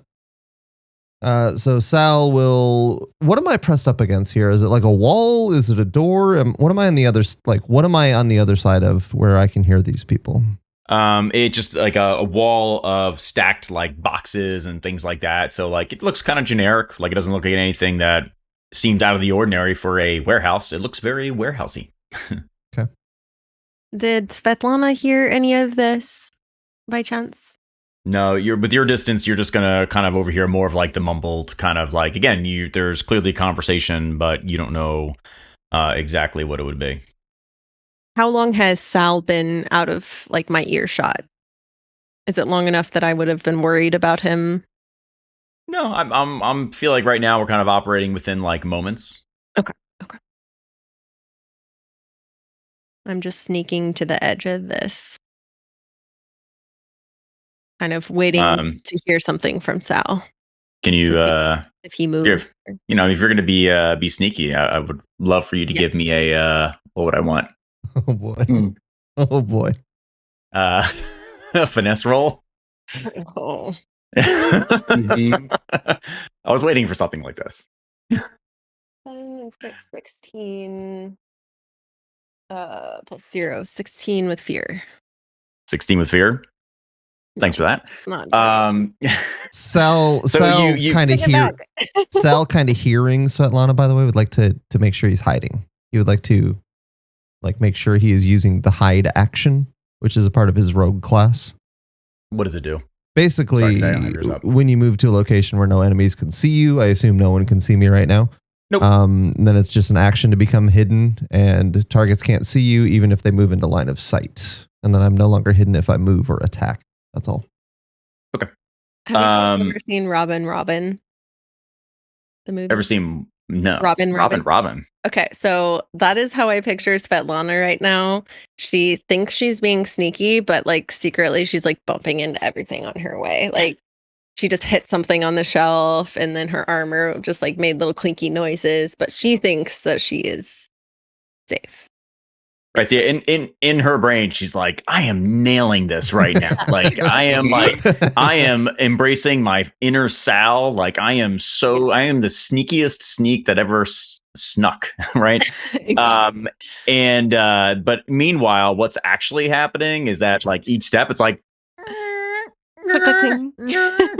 and then and a couple things like actually fall from this thing. Meanwhile, Sal sitting there in the shadows, nobody can see Sal. Sal like face palms, as like this is going on. If Sal makes eye contact with Svetlana, he's just like wide eyes, just like mouthing, "What are you doing?" Mm-hmm. And meanwhile, you hear one of the same, voices from before. Hey, did you hear that? Yeah. Is there anyone else in here with us? Yeah, those guys are in here. It might be them. I'll say, well, I think we should go find out. And you see some folks, actually, I guess I shouldn't say you see some folks. I'll just say that, Whoops, you said it now. Yeah. So, do I see them or does Sal? Like, can I see through the shelf? Is there like holes in it or? Ooh, actually, good question. I would say definitely yes. That it's kind of like that. So Svetlana would look northward, and through there she can see clearly figures. You can't maybe tell exactly how many, but you definitely see figures in hoods with swords drawn. I don't think I'm close enough to Toko or Bogha to whisper, and they would definitely hear me. So I'm just like, I'll wave to them and be like, I'll point the other direction, like there is people, try to make sign language sort of. And I assume as she's doing all these gestures, her armor is like. I mean, the best part actually is that little cloak that looks tiny on her back is actually like waving a little bit with it. And bump, bump. And, one of the guys here says, yeah, I definitely heard something. And continues to, move forward around the corner. I was going to say, if you need to imagine that Sal is like pressed up against whatever he's up against, so that way he can't be seen, so you can move past. Yep. Yeah. I would like to use my experience point I burn with the light of 1,000 suns and attempt to make myself glow and like outwardly shine like the light of core. And I will say, halt, I am a prophet of core. We're just gonna try this. Do I need to roll? What's the roll for that? Go ahead, Eris. Make sure you add what you want to do too. Yeah, add what you want to do. Bogha, and then I'll do the things. But first, Adam, what do you want? But we're just gonna try like climb up onto one of the shelves. Mm. To get a little higher. Can you give me an agility roll? Can. Well, that is it's 10 with hope. Take a hope, and you go to climb on up, and you find that although you could get a couple feet off the ground, you weren't able to get purchase to continue climbing further up. It starts to feel even a little bit too unsturdy for even somebody of your size, and you're like, "Ooh, I'm not sure that it's gonna hold your weight," and so you kind of like hop on down with a little thud, and then. Svetlana, you don't even need to roll for that. That is phenomenal. I mean, I love it. Honestly, take another hope because I thought that was so good. And you have suddenly a number of things happen, right? And actually, sorry, Sal, what were you gonna? You want to jump in before I? Oh, I was just gonna say Sal is seeing this and like just I picture Sal at like deathly close to these people creeping by, but he is just hidden. So it's just like he's just like not moving, holding his breath. Like this is I don't know. I picture this moment from Sal's perspective as like everything is very hypersensitive because of how close these enemies are. Mm-hmm. But that he's not being seen because he's so still. So that was all I was gonna add. Just a little zhuzh. Mm-hmm. And suddenly Svetlana erupts with a glow of Core's light, and a few things happen at the same time, right? One is that one of these guys immediately falls down on one knee and kind of like puts his head down, and clearly as a sign of kind of like instinctual prayer towards Core's light, feeling warmth coming off of Svetlana, who's a few feet away. The other two just kind of stop, dumbfounded, like what's happening, right? They see this glowing giant thing in front of them, just completely confused, right? Don't even know what to do. Swords drawn, kind of pull back. They shield their eyes just like a little bit because it kind of takes them by such surprise. Then, at the same time, way off in the distance, you suddenly see just like coming out of like the far corner, like not actually flames, but like a light similar to what we had experienced before of glowing, right? And then a fading away, and then a glowing, and then kind of like a fading away, similar to what we had seen before. Is this like one of pulsating? Like a symbol, yes. A symbol responding to her light? So it is reminiscent of before when you seem to have one of those twisted sun symbols responding to her invocation of Core, right? And that kind of pulses right off in the distance. Then all of a sudden, as this one guy's on one knee, the other guys are like, "Hey, what are you doing?" And smacks him with the sword, kind of like the butt of it. He's like, "Get up!" And the guy looks up, kind of like taken out of his instinctual movement, sees Svetlana in front of him, looks at her for a moment, is sort of like enamored, sort of like just enraptured, almost in sort of this like religious fervor. But then suddenly you see his face change. It goes from this look of like sort of hope and respect, and then turns into a scowl. Looks Svetlana a scowl. It's like sort of like like angry frown, like kind of like staring at her, and then scowl. Yeah, says, "You devotee of Core, you have not been reborn. You are not Scorchborn." And then stands up, pulls his sword, and all they go to attack Svetlana with a melee attack. He draws his sword, kind of rubs the back of his head, gets up off one knee, and then all three of them go to descend upon Svetlana to attack her. And I'll do... and as they do so, must be the sheer surprise of what had just happened that each, the one on one knee kind of stumbles as he goes to drive his sword at Svetlana. The other two, perhaps because their eyes are hurt, right, from the bright light, their swings are not true, and then they both do miss Svetlana as well. And I'll hand that back to the players.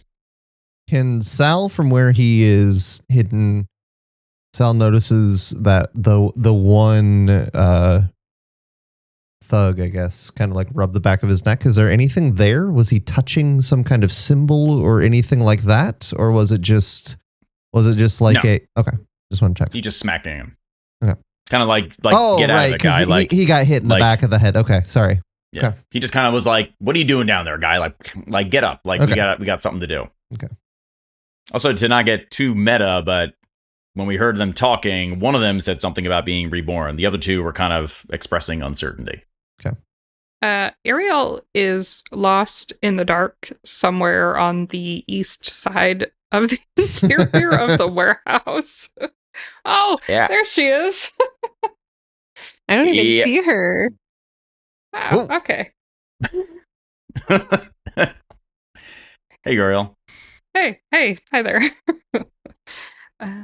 There's There's a bunch of people there. yeah. She Yep, could there are. probably see it well since I'm glowing so much that I'm really lighting up this area.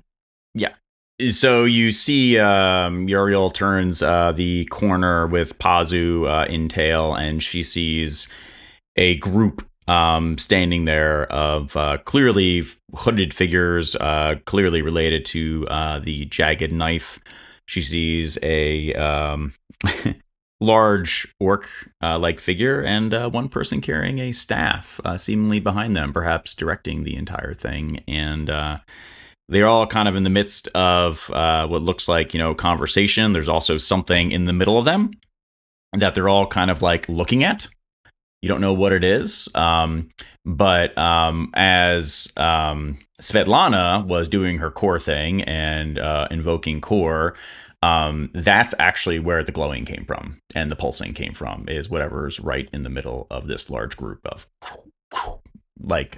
people. And yeah, like I said, I handed it back to the players. Did they react at all to that thing, like, glowing? The people that Yriel sees? That, yeah, they were dumbfounded really completely because they hadn't really seen that happen quite powerfully before. And they get you get the sense, I guess, Yriel, that these people, they have this thing in front of them, but they may not know a ton about it. They may not be very experienced with it. Okay. Seeing that there's a rather large group of people there, were you being sneaky? Yeah. Well, I'm channeling Pazu, moving on silent pause. Yeah. Pause. Ooh. I was just moving my token and then I lost it. Okay, so sorry. I'll grant that yes, because for a technical note for anybody who hasn't used Roll20, to get around the tricky lighting situations, you can use what's called a hide mask. So you just straight up hide things so it won't pop up ever. And so if you just get into a dark area, then that might be what it is. So to be fair, since you lost your token, I'd also be happy to move you back. But we can keep narratively what we already kind of discovered. Or I can say you got there sneakily or whatever it is, and that's fine. Like, maybe I look and I see them and their attention is more focused on the glowing symbol. So we're going to back away quietly. Mm-hmm. Yeah, I mean, and remember, these things are all happening at the same time, right? Svetlana's doing her thing.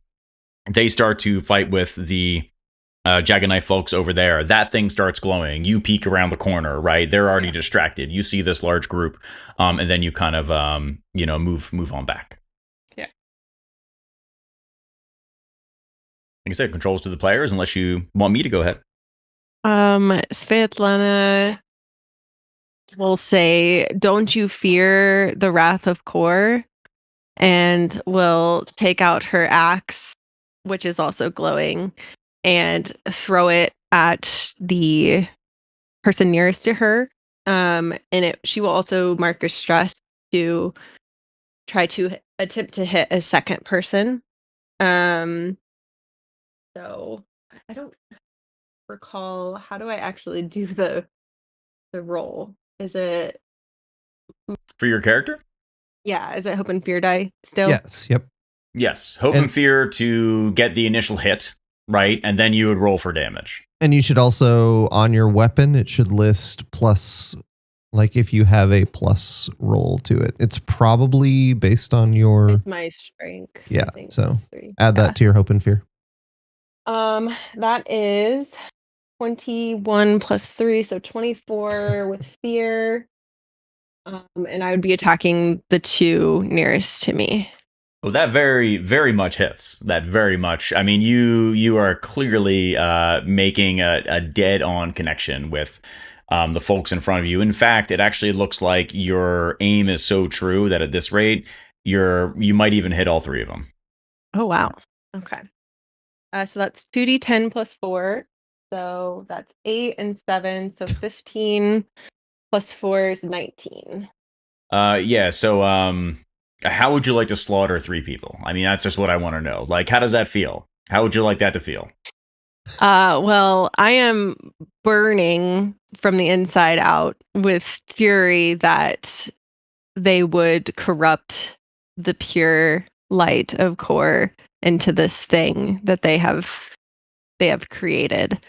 And so my axe flies with as much fury as I have ever felt, and it just, honestly, it goes so fast that they don't even realize what has hit them, and it just slices through each of their necks. And like, you can still see they have blank expressions on their faces when the heads just fall off. Doom, doom, doom. And could I add a little flair of maybe that then you throw with such fierceness and Kor's fury that you can actually smell some burning flesh as it connects with each one of them and leaves it in its wake. Sal, being so close to them, seeing the blade like fly by in kind of like this, in this very surreal moment, as just 3 heads just get lopped off within inches of him where he's hiding. Because I assume at this point, Svetlana probably doesn't know where Sal is, because Sal is very good at stealth. So yeah. So to be clear, you just moved, right? No. I'm just saying Sal just is having this moment of like just watching 3 heads fall off right in front of him. Mm-hmm. Yes, you do. And that's it. Yriel and Pazu, hearing the noise, made their way over to where the group is. They catch Svetlana's very impressive attack and call out that there's another group back around the corner and some kind of glowing symbol to everybody else, because aside from Sal, well, that was a lot of noise and we're not being that stealthy. So are you shouting this, or are you running towards us and letting us, like, whispering? That I would say, like, not shouting. Okay. But definitely audible, because it didn't seem that this was a sneak attack. Yeah. How many people did you say that there were? I believe I saw 5 and backed away quickly. It was just as you should. Pazu and me. And what were they doing? Well, when I peeked, they were all staring at a glowing symbol. Glowing on symbol. The Was floor. it of a sun? Where was the thing glowing? I didn't recognize it. Okay, Mostly I was concerned about the number of people. I understand. Did they notice you or? I don't know. But I could hear the noise as I was approaching over here, so I assume they could also. Okay. Sal? Sal, where did you go? No response from Sal. Oh no. Is he okay? Have any of you seen Sal? I can tell you that Pazu seems pretty unperturbed. He smells him? He's just not worried about Sal. Okay. I trust Pazu.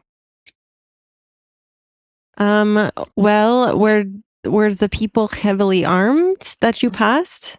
I don't know. I ran away. Oh, okay. That is Only fair. little. That is fair. Well, get behind my shield. We will go and see. And I will start heading the direction that Yriel pointed out. And Sal, if you're here, check the bodies. Am I going the right direction? It was like, oh, Or is it the other way? This way? this way. So wait, just to be clear, Svetlana's just going it alone. She's going in there by herself. Well, I doing her thought thing. the others would follow me, I just want to but make sure I got it. Because Yriel looked at him, very turned and ran away, and Svetlana's like, hold my beer. yeah, I was like, confident in herself. Can Sal sense shadows near where Svetlana is as part of his shadow stepper trait? It means that I can move from the shadow that I'm in right now to any other shadow within far range. Am I able to follow via the shadow stepper, like knowing the direction they're going? Am I still glowing is the question. So if I'm glowing, then there would be no shadows next to me. I mean, you can find shadows around light all the time. That's how shadows work. So I just have There's to. moonlight coming in through. Are there windows? there are windows, yes. Yeah. Actually, no, sorry, there are no windows. There are no windows. It's just doors. So I would say no. There's definitely a shadow near Svetlana. Okay, I'd like to mark a stress and use shadow stepper to move to a shadow nearby. Sure, you want me to? Yeah, Want me to move you? if you could move me, I don't want to like. Yeah, so let's just do this, and we'll kind of say that there's a. I'll make it just a little bit smaller too. Okay. There's like a shadow, roughly right there. Okay. So you're still in the shadows, still hidden. Yes. Nobody would know that you're there. Okay. I assume my party doesn't even know. I'm just following them from the edges. I would assume that as well. Is Toko following us in Bogha? You tell me. Very slowly. Do I need to roll anything for stealth? I mean, at this point, there's been a lot of noise. So, I mean, if you want to be stealthy, by all means, I mean, you can certainly roll for it. But I'd say it's been pretty noisy. Okay. Plus, there's been light, everything like that. I mean, Fair enough. In Bogha? We're just going to stay back and have a rifle through these pockets. Headless pockets. Let Nice. us know if there's anything good. Mm. By the way, as I travel over here, I don't really see like a door or anything. I don't know if that's. Oh wait, there's a tiny hallway.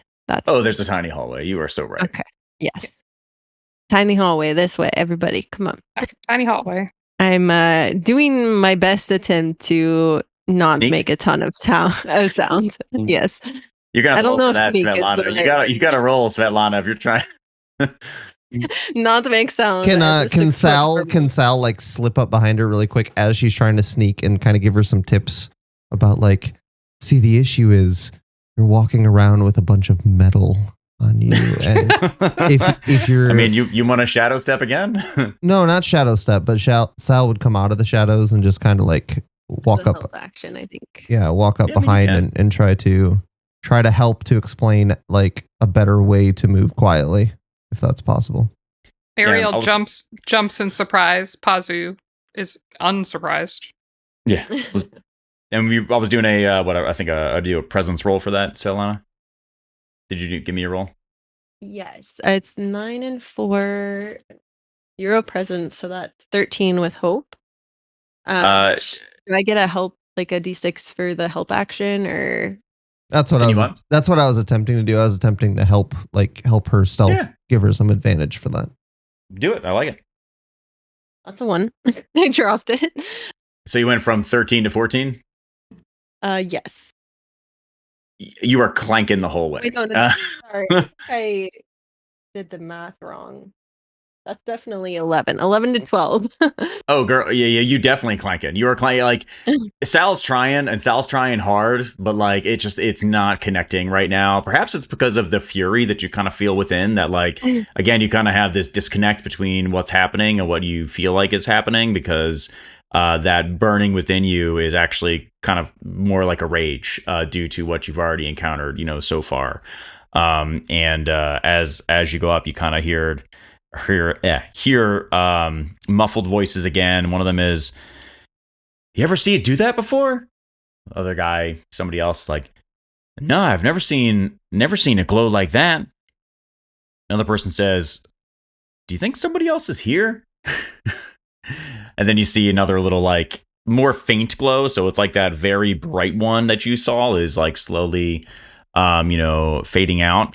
And then you kind of hear somebody a little further off in the distance, but they say, "The gilded Dawnstone only glows for core." And then you kind of hear muffled voices. Sal is, in light of trying to help Svetlana sneak and realize the hopelessness of it, is going to once again hide, just kind of somewhere along this passageway. I can't see very well, but somewhere along this passageway, just kind of like letting other people pass, hidden, that sort of thing. Oh, yeah. Am I still glowing, by the way, at this point? Or do you think that would have burnt off? I would say it'd probably burn off, but I'm open to kind of what you're feeling. I feel like, it was more like this burst, and then it was kind of slowly starting to fade away as you kind of continued. So I say at this point, I wouldn't think you'd be glowing anymore. Yeah, I think that makes sense. I feel like we're going to have to engage with them regardless. So I will pop out and I will kind of murmur a prayer to Core to like light my axe again so that my axe is glowing. And I will say, "I hear you are worshippers of the Dawnstone." And then as you look, you see multiple things in front of you. You see a large beast of an orc further along, and the three of them look at you kind of confused, really. And there's like, "I follow no Dawnstone," and say, "But you should not be here." And then they move in simultaneously to go attack. Oh. Ooh, roll for initiative. Yeah. Was it not the Dawnstone that was part of that note, or is that something else? It is. Same thing. If I mix up the wording, it is not intentional. The Dawnstone would be what we are referring to here as well. Okay. But they are not worshippers of the Dawnstone, apparently. At least these three in particular. Okay. Yeah. Again, so I don't want to over meta it, so tell me to stop if it's too much, but that's why I tried to say before, you heard kind of one was more interested in this and the other ones were not. Mm-hmm. So maybe everybody's not. Jagged Knife is a big organization, right? True. That's true. So you don't know exactly what you're going to get. Svetlana, how do we... Sorry, because I have all your character sheets up, but they're too small for me to actually make everything out. What would be a hit on Svetlana? 7. Oh, baby, that hits.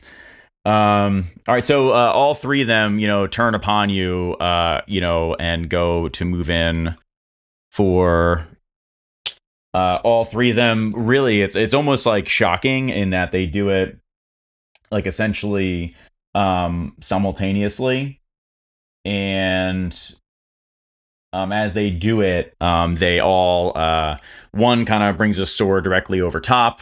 Another one kind of like takes it and tries to jab it directly at you. Another one tries to take it at your side. And all three, connect, really kind of overwhelming you. You were trying to speak to overtake them, and it did not work. and they deal some damage with 18. I will. That's my that's my major damage. So I'm just gonna go ahead and take that 2 HP. Mm-hmm. As I kind of like, oh, with the shock of, I thought we were gonna kind of be able to deal with this diplomatically. I kind of keel over a little bit. Here. I think I'm just a little surprised, so it'll take me a moment to like realize what to do from here. And I will. I'll turn it back over to the players. So I mean, obviously, all of you should have seen, probably looking ahead, Svetlana take damage. You see her kind of like getting hit and or hurt, and see what your reaction is as you're all trapped in this tiny hallway. Mm-hmm. Go ahead. Go on. No, take it. So Toko as Toko sees this, he uses deft maneuvers. I'm gonna mark a stress, and I'm going to move in between Svetlana and whatever else is going on in front of her. So it'd be like right here. I'll move you up a little bit. Yeah. Are you you gonna take an attack? You gonna? Yeah. I'm going to. Did I see which one of them attacked her first? This dude right here in the middle is what you think because of how the swords kind of hit. Okay. I'm going to try and attack him with my sword, longsword. Then. Let's see. Attack roll is 21 with hope. All right, take a hope. And that your fury lets your blade land true in true Toko fashion. Coming after the people that he cares for is probably the worst option you have. Yep. He Toko definitely like grabs the sword and like pulls it back and thrusts it through him with like his like the heel of his hand on the hilt and tries to push it in as far as he can, like because he hurts Svetlana and you just don't do that. Damaging him for 16 points. And I'll tell you, it gets even better than that because as you kind of like jab it in and then try to like pull it up, you actually just rip it directly out of this guy, and he just goes down that fast. And in a sheer blind fury, you actually end up the tip of your longsword literally just like nicks the neck of the guy right next to him, and then you just see a spurt of blood fly out of it, really just going like right on your armor, and you take out the one right next to him as well. Drops right dead as well. Wow. And that's me. Yeah, that was with hope, right? Yeah. Okay. All right, players. I was gonna make sure because if you roll with fear, then it transitions back to me. Yeah. I do turn to the third one and say, "You do not mess with Svetlana." The third one, seeing this enraged Simeon and the brutal murder of the two people that he was just with, quickly just kind of like dashes back towards what he's hoping is going to be a bit more safe, which is the large orc that's right here. While this is happening, Sal is going to turn to Yriel and just say, "Do you trust me?" And as he says that, Sal is going to reach for Pazu, making eye contact with Yriel, waiting for an answer. Pazu trusts you, and Pazu has great judgment. Okay. So Sal would like to cast invisibility on Pazu.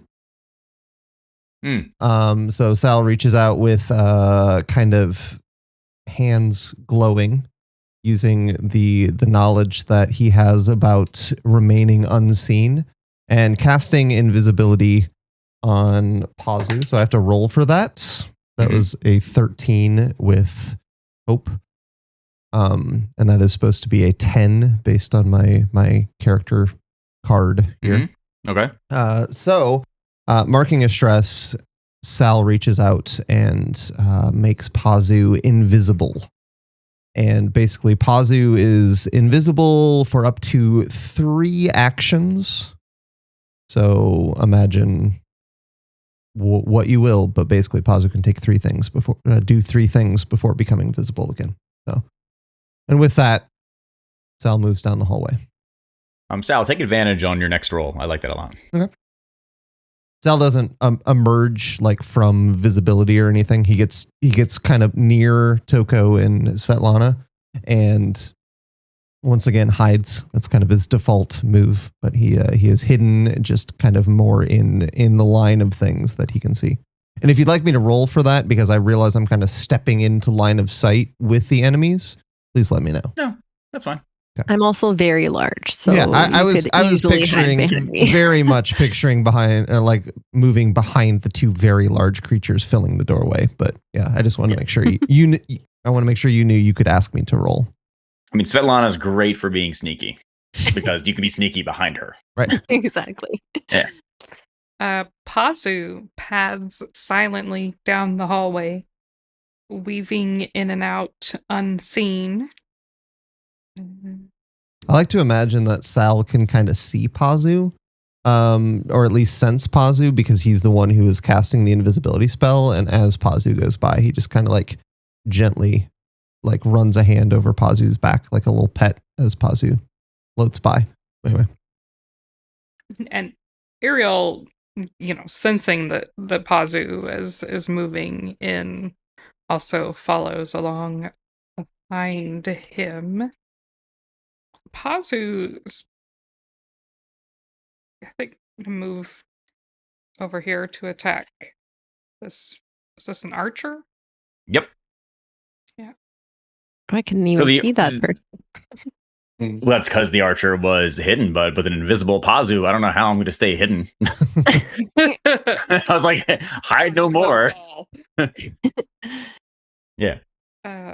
So that's 14 with hope. That hits. Take a hope. Okay. So 5 damage? Hmm? No, that's the wrong one. But 14. 14? 14 damage. Major's 2 HP, right? Mm-hmm. Mm-hmm. All right. So Pazu, it actually, this would be literally a sight to be seen because this archer is just like sitting there, just like hidden away in the shadows. Like he's got this. Nobody knows he's here. He is ready just to nail somebody, right? And as he's just like holding this thing, like before he even knows what's happening, he just feels like pain and starts to see red because now there's blood just pouring down his face. And then as the pain starts to hit him, he just looks and stares blankly, drops his crossbow for a moment, and just looks around, having no idea where this came from, what it was, and is just absolutely dumbfounded. And he's hurting a lot. Like that was a significant hit. He's having trouble seeing even now because of the cut marks along his face. He instinctually picks the crossbow back up and just starts kind of like looking around frantically as to what just must have hit him. Okay. Yriel, taking advantage of the distraction, makes her way through the cluster of people. Gets stuck on the bodies.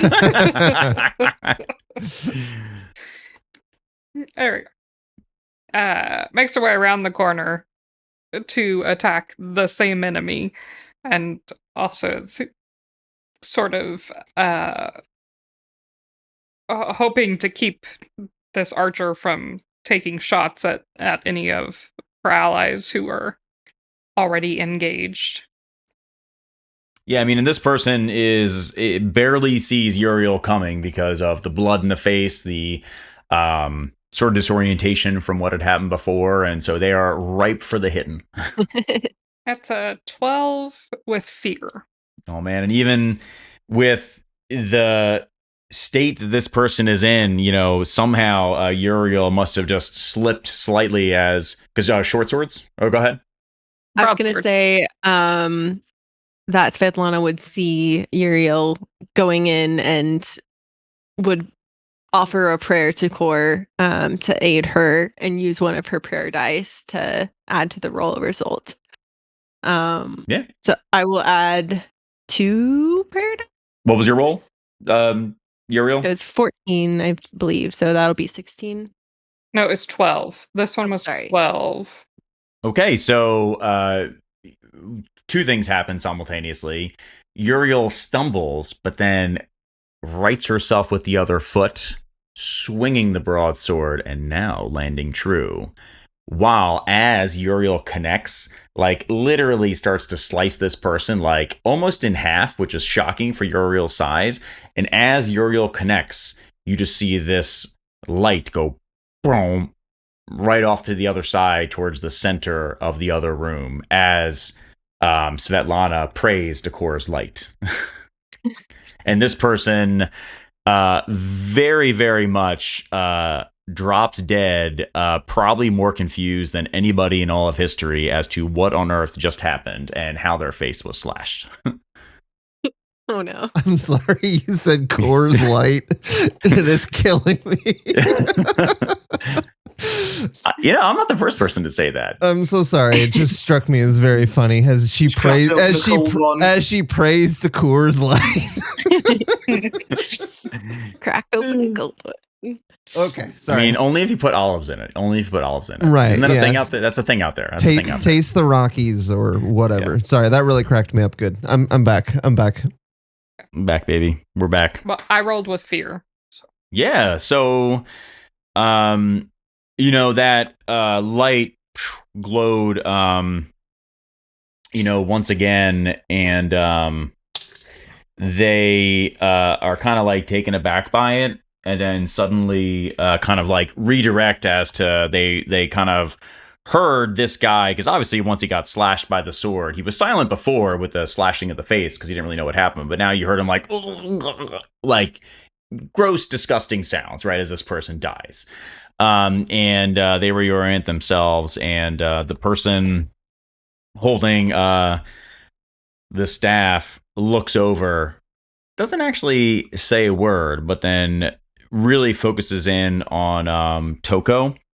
And as they focus in on Toko, you just see him kind of like taking the staff and kind of like moving it around in a circle. You can just see lips moving. You don't really know what's being said. But it looks like they're trying to cast some sort of spell. And you see, again, a brief glow of what you may now assume is a Dawnstone. Vroom. And then Toko is now cursed. Meaning that Toko kind of just feels this sense of dread come over him.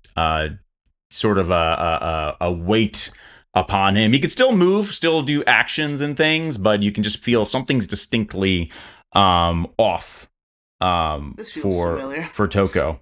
And then as the circle continues, you essentially actually, sorry, we won't do that. We'll do as that happens, you see the giant orc kind of eye up what's happening in front of them, and you see him step forward to close the gap on the rest of the group, and then the Jagged Knife person goes to, the other Jagged Knife, soldier goes to do the same, and then I'll turn it back to the players.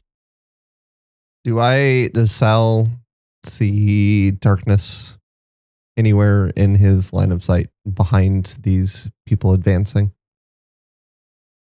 I would love to say yes. I feel like it's going to be kind of hard, though. Because there's a lot happening there. Okay. I want to grant you that, but between the dead bodies in front of you, there's multiple people in front of you. It'd be pretty tough, I think, to gain insight into somewhere to go. Okay. Sal is going to... Is the spellcaster the farthest one away? Yes. Okay. Sal is going to withdraw further into his robes and to the point where if anybody saw Sal in the robes, it would just look like a robe standing on its own without anybody inside of it. And as Sal's face reemerges, darkness falls over top of the spellcaster. Sal's casting Veil of Shadows on top of the spellcaster. Did you need to roll for that? I do, yeah. It's a spellcaster roll, so I will go ahead and roll. That is a 19 with hope. Nice, take a hope. And on top of this spellcaster in the background, basically there is just darkness that only I can currently see through. And as soon as the darkness, I picture it in kind of a shape around him, around the spellcaster, and then Sal is going to shadow step directly behind the spellcaster and stab with his. So it'd be something like this, right? Right. Yes, it'd be essentially You're basically that. Going and right then in there. and then right behind the spellcaster, I would disappear from where I am using shadow step and mark a stress. Yes, mark a stress to appear behind the spellcaster and sneak attack. As long as you are okay with all of that, that is a lot of things. A lot of things. Okay. It's a lot of things. Sal, seeing what the spellcaster would have just done to his friend Toko, would use Rogue's Hope and is going to spend 3 hope to increase my sneak attack damage. And from there is going to use the returning blade and attempt to shove it into the back of this spellcaster. Ooh. So I will roll for that. Worst roll of the day. That is an 11 with fear. Oh. But it is, hold on. I do have advantage. You did? I gave you advantage. I do have advantage. So I get a D6. Svetlana can pray for you. So I do get a D6. That is now a 16 with fear. Oh, baby, you made it. Oh, okay. Never mind. I was trying to get ahead of you, Svetlana. I knew you wanted to help. I'm like, save it for later. Thank you. Okay, so 16 with fear. And then I attack now. Yeah. Okay, yeah, so I roll for definitely damage. Connecting in your sneaky darkness. Okay, so that's 14, but wait for it. I got to add my 3d6 to because of my sneak attack. Oh my god. Okay. Literally the first 2d6 were both ones. So we're now at 16. Okay. Big money. Last one was a 6, 22. Okay. So that's 22 damage, and I am now standing directly behind the spellcaster in darkness that only I can see through. Right. And I mean, he can move out of the darkness, obviously, right? Like, that's like... I believe that is correct, yes. Because, I mean, how I read it is that there's darkness in that spot. It's not tied to him. Right. Correct. It is a area of the map, not a... Yeah. And this sort of magic wielding... You don't even really know what, but Jagged Knife, magic wielding person, like they're just both, they're perhaps almost as confused as the person who got slashed in the face by the invisible cat. Maybe not quite as much, because that's really a more crazy way to go in a lot of ways. And suddenly the darkness envelops them. They kind of like look around, trying to see through it, thinking that, you know, lights must have been put out in the entire warehouse, only to find that all of a sudden they just feel these incredibly sharp pains coming from behind them. And they are just now oozing with blood, with what are critical wounds. There is no way that this person now is like holding themselves up barely with the staff. They are not going to last very long with where they're at right now. Can I go ahead? ask if did we see like what happened to Toko, like when the curse happened? Like, is it manifesting physically, or is it just like internally that this curse is working? Yeah, I mean, you definitely got the sense, I guess it's internally, that he was looking towards Toko when he seemed to be casting a spell. You could probably see a physical reaction with Toko, sort of sense a change in his expression, sense of dread, but you don't have a good sense of maybe what that means or what's happening. Okay. So now that our orc friend has gotten a little bit, closer over here, then orc immediately just goes to close distance with Toko right in front of him, and just takes a giant warhammer, so big it is larger than a human, like absolutely enormous, and goes ahead and actually, you know what? Even better. We're not going to do that. Sorry, guys. The giant instead goes and runs directly towards this shelf right here. Right, rams into it with his shoulder, and it starts to shatter pieces of it that then start to fall. And although some of these shelves seem somewhat flimsy, there's definitely some heavy objects hanging up on top, and the heavy objects start to fall right here. Some of them even work their way over to fall right here, right on top of both Toko and Svetlana. And I need both of you to make an agility roll. Can I ask? Yeah. So I have the I am your shield ability. If I use that to stand in front of Toko and put my shield up, does that mean I take double damage? Like I take damage for myself and him? Or is it covering him and still only taking the damage once for myself? Because in this case, we're both being targeted. I would say that only you would take damage, because that makes more sense in my brain. Because if you're just standing there, I don't see why you take double damage, because that means that you're leaping out of, let's say, the one that's supposed to fall on you to cover him. Mm-hmm. So you're just going to protect him from what's going to hit him. So I would say 1. Okay.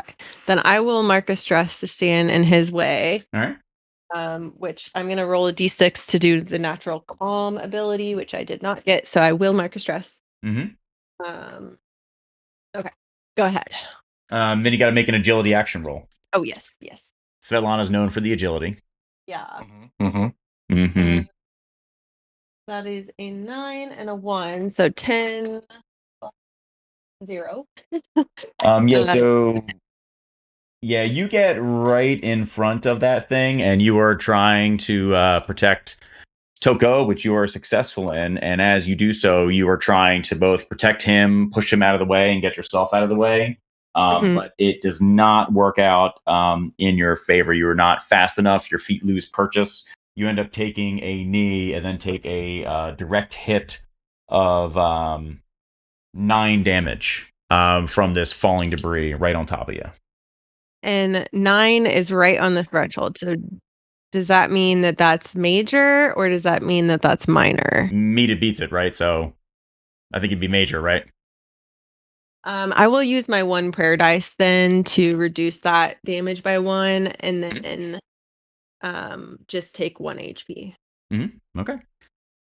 And then while that is that is happening, you see this other little one guy. Okay. With hope. So I'm going to take hope. Yes, please take hope.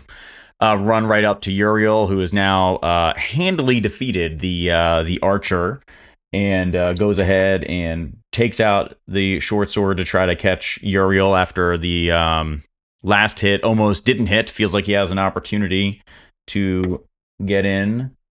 And I gotta look at Uriel's. What hits for Yriel? 14. So goes and tries to take a swing and handily misses, going right over Uriel's head, and does not connect. And then I'll hand it back over to the players. I would say I'm like probably still like crushed a little bit underneath all this stuff, so I'm like trying to get that stuff off of me, and also I think at this point I've taken some damage, so I'm going to take a moment to just like recenter myself, pray a little bit, and clear 1 of my HP. Spend some hope and clear 1 HP. And as you do so, the center of the room glows again. I like to make things glow. Yriel is moving away from the orc, but still in melee range with the the soldier and I'm gonna make an attack roll with my broadsword using strategic approach to make what's advantage? Add a Advantage is D6. D6, right? Mm-hmm. No, I'm the attack roll by itself is 18 with hope. And Oh, then that definitely hits. okay, yeah, and then the strategic approach gives a 1d8 to damage. Ooh. So where's my 8? 4, 7, 11, and then the extra one is 6. So it's 8. No, 17 damage. This poor guy it's not going well. Just saw all these people in front of him get slaughtered handily. He tries to take a swing at it and goes down just as quickly as Yriel. Just again, broadsword snips right around the neck. Blood gushes out, drops to the floor. And when you rolled your attack dice, was that with hope or fear? It was hope. It was hope. Okay. Cool. Take a hope. I did. And players still have it. I've got Pazu hiding behind me invisibly if we need, or somebody else. I mean, I'm happy to take it over. Okay. I got some fear tokens, baby. Everybody volunteers. No. Svetlana. I've got a plethora of fear tokens. She is still kind of crouched a little bit, but she's going to take her axe out and just kind of swipe at the ankles of the orc that's standing right next to her.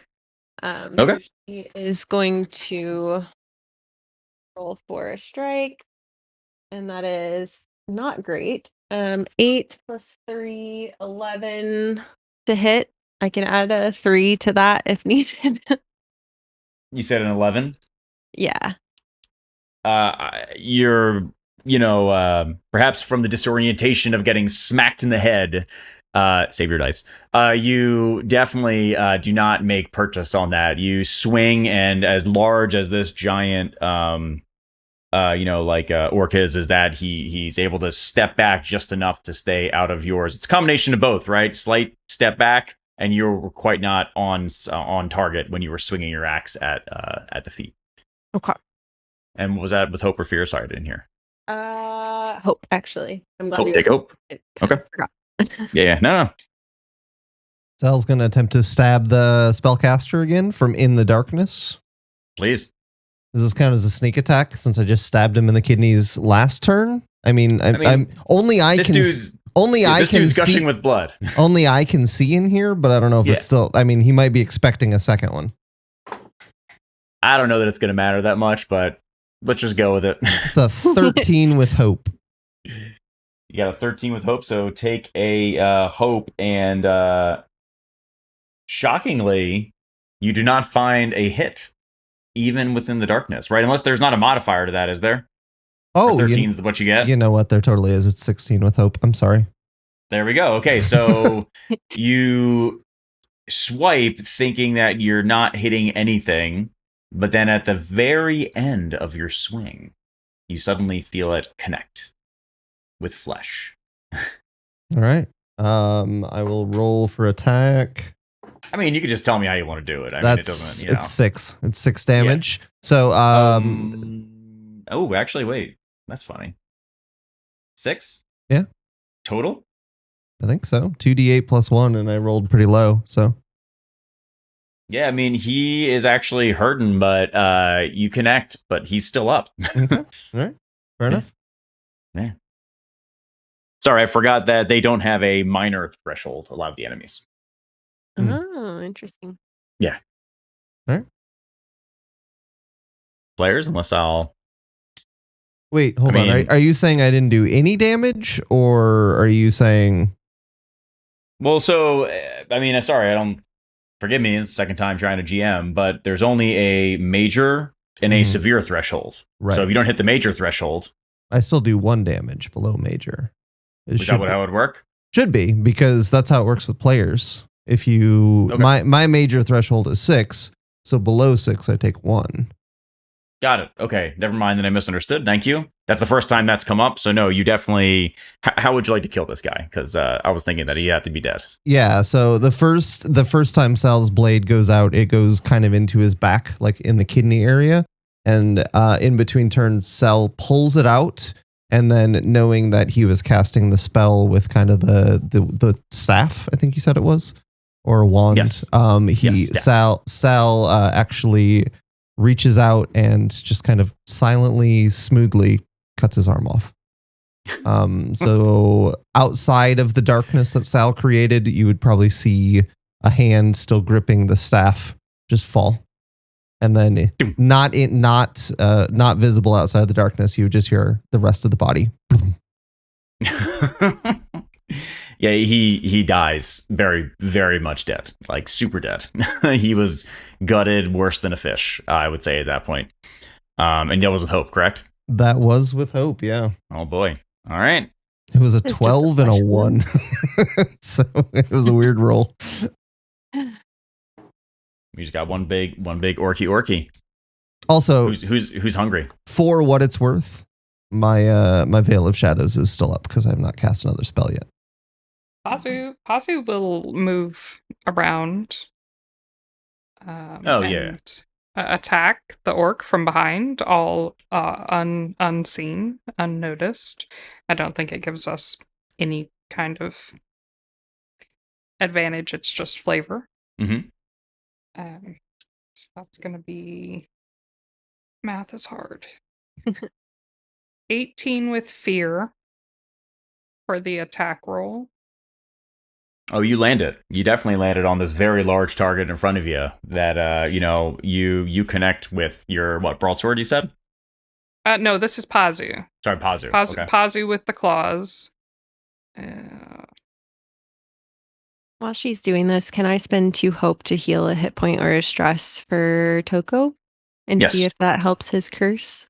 Oh, sorry. I can say the curse dissipated as soon as that person died. Oh. Yep, Okay. there you go. Oh, that's good. Sorry, should have included that. It's 12 damage. So Pazu leaps up. I mean, this is an enormous creature in front of Pazu, right? Pazu's still invisible. You see suddenly, just like out of nowhere, it's like scratch marks just appear along the side of this creature. Blood starts dripping down the side. Wounded, but still very much going. And then the orc turns right towards Toko, right in front of the orc, and takes a giant swing top down with the warhammer. I mean, this thing is just trying with all of its might to smash right down on poor Toko's head. And what's Toko's evasion? Evasion is 15. Ooh, baby, and it just finds purchase perfectly right on top of Toko, smashing downward, and I think it's gonna hurt. Okay, give me the damage. What are we looking at? I don't know. You were 20.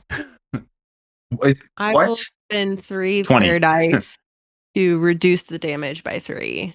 17. Okay, that's 2 HP instead of 3. That's fine. Yeah. Holy. Yeah, smashes down, and I feel like, because Toko is wearing some armor, right? There'd be like a little bit of a gong sound like after it happens, but Toko is clearly wounded. If you take some HP, I can use my next action to heal you 1 HP at least. Yeah, then actually, right after, no, go ahead. For long rest, I can heal 2 HP, so I could heal all of it if you wanted. Yeah. And then right after that, the orc, turns around, doesn't see Pazu, obviously, because Pazu is invisible, and then runs up towards Yriel. But then I will turn it back over to the players.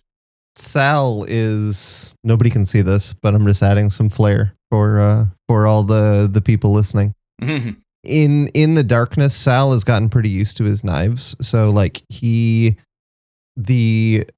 way he uses his knives is almost like a dance. If you had seen him kill the spellcaster, you would see like very precise cuts. And from out of this darkness, Sal throws his returning blade directly at the back of the orc's head.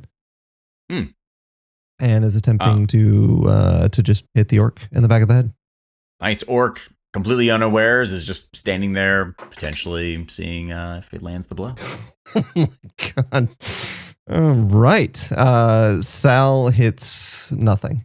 That was that's the worst roll I've ever seen. That was a 4 with fear. Oh, buddy. So luckily, Sal is so adept with his returning blade that it does return to him based on the name. But that's all it does. It's he misses completely. There's no chance. So. Well, then that means that then I guess you hear maybe like a little going like kind of like by the orc's head, but is not even the orc is nonplussed because orc is focused on Yriel taking out the hammer and going for a swing, and I think missing. What is it again, Yriel? 16? 14. Oh, never mind. That lands right along Uriel's side. Kind of taking like a sidewards swipe, sort of like a baseball bat. Wait, and hold on. Yep. Once per short rest, mark a stress, make an adversary reroll an attack against you. Yeah. All right. Nice. Okay. Oh man, 14 on the dot. Yeah, that's all I got. All right. 26. What the? I could use my hope to refresh one of my prayer dice, but I only have 3, so I would either have to do that or heal Toko. So I need to know if Toko needs healed. I'm okay for now. Okay. I'm going to go ahead and spend 2 hope to refresh my prayer die. And so we can reduce that by 3, Yriel, so it's 23 now. Can you reduce the attack roll so it didn't hit? I think it can. It says, I think it's too late. That's okay. this is after the roll, but I think. Well, you went to 23, so if you use a couple of armor slots, you can get yourself down to. But I was going to say I have not ever used my armor, so I'm not sure how that works. Oh yeah, so each time you use an armor slot, you're going to go down by 4. So if you use 2 armor slots, right, that's going to bring you from 23 down to 15. Actually, yeah, 23 down to 15, and then you only need to mark 2 HP and 2 armor slots. Stop me if I'm wrong, Michael, but I believe that's correct. Good math. Right. Okay. 2 armor, 2 HP. I was very desperate to not let Svetlana murder everybody in 3 seconds in this battle, and so sorry everybody. Mm-hmm. Don't be sorry. You want to win. Come in guns blazing, but I was like, I'm always doing that, so I need to actually play it more careful. And then this time it comes to bite me in the butt. Yeah, and then I'll hand it back to the players. Well, now I'm angry, so. Oof. And I already used my hope, my prayers, so I don't have much of that left. So I'm gonna go ahead and just strike at this guy full force with my axe. And that's gonna be, that was a 6. And 6 plus 4, 10 plus 3, so 13 with hope. At least I get a hope back. You get a hope, but you do not land a hit on this giant creature. I mean, he's even bigger than you are, shockingly.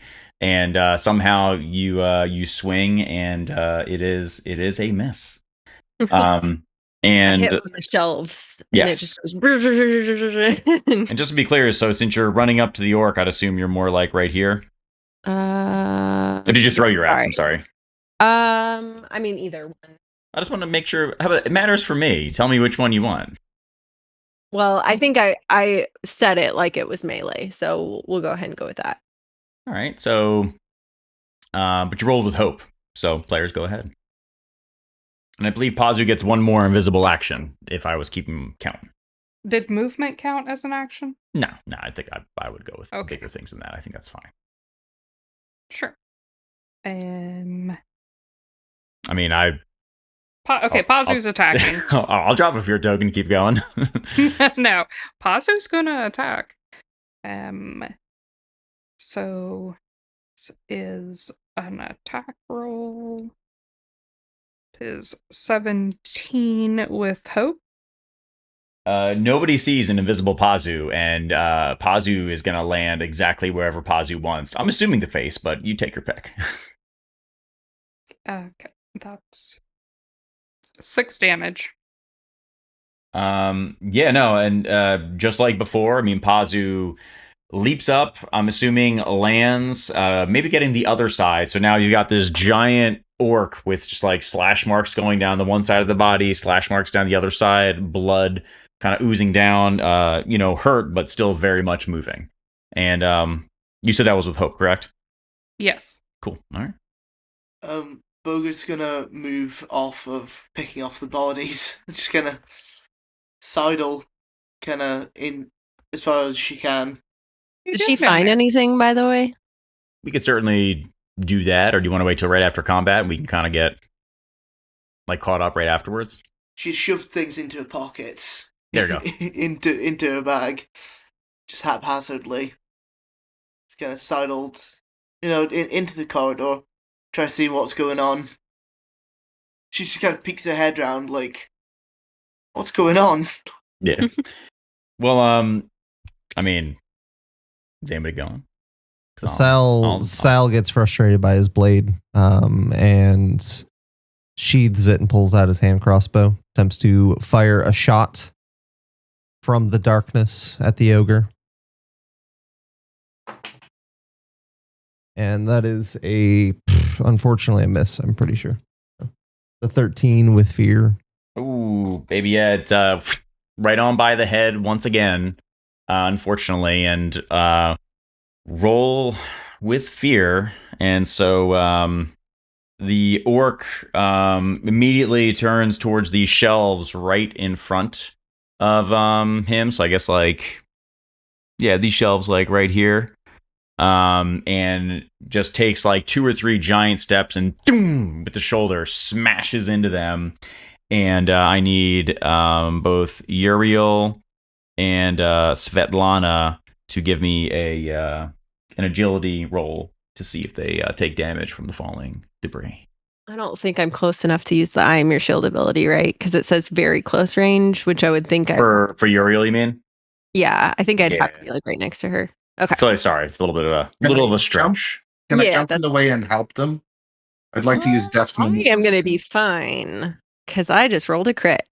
Oh, Not only that, 2 12s. Whoa. 2 12. Dang, look at you. Yeah. Wow. I mean, so take a hope. I mean, did we do all the, because it's like a roll. I mean, Clear do all stress. Yeah. do the things. I just like it because I mean I don't know technically if it's supposed to be that, but I guess it's any time you do a crit, right? I thought so. I like it. Let's do it. Anytime you roll, you take a hope. So I'm in. I like it. So Svetlana just like doesn't even try to really dodge it. Just kind of takes a casual step to the right, and everything just falls right next to her. Like she's not even really trying. Just like was meant to be. Yriel? For an agility roll. I rolled a 10 with hope.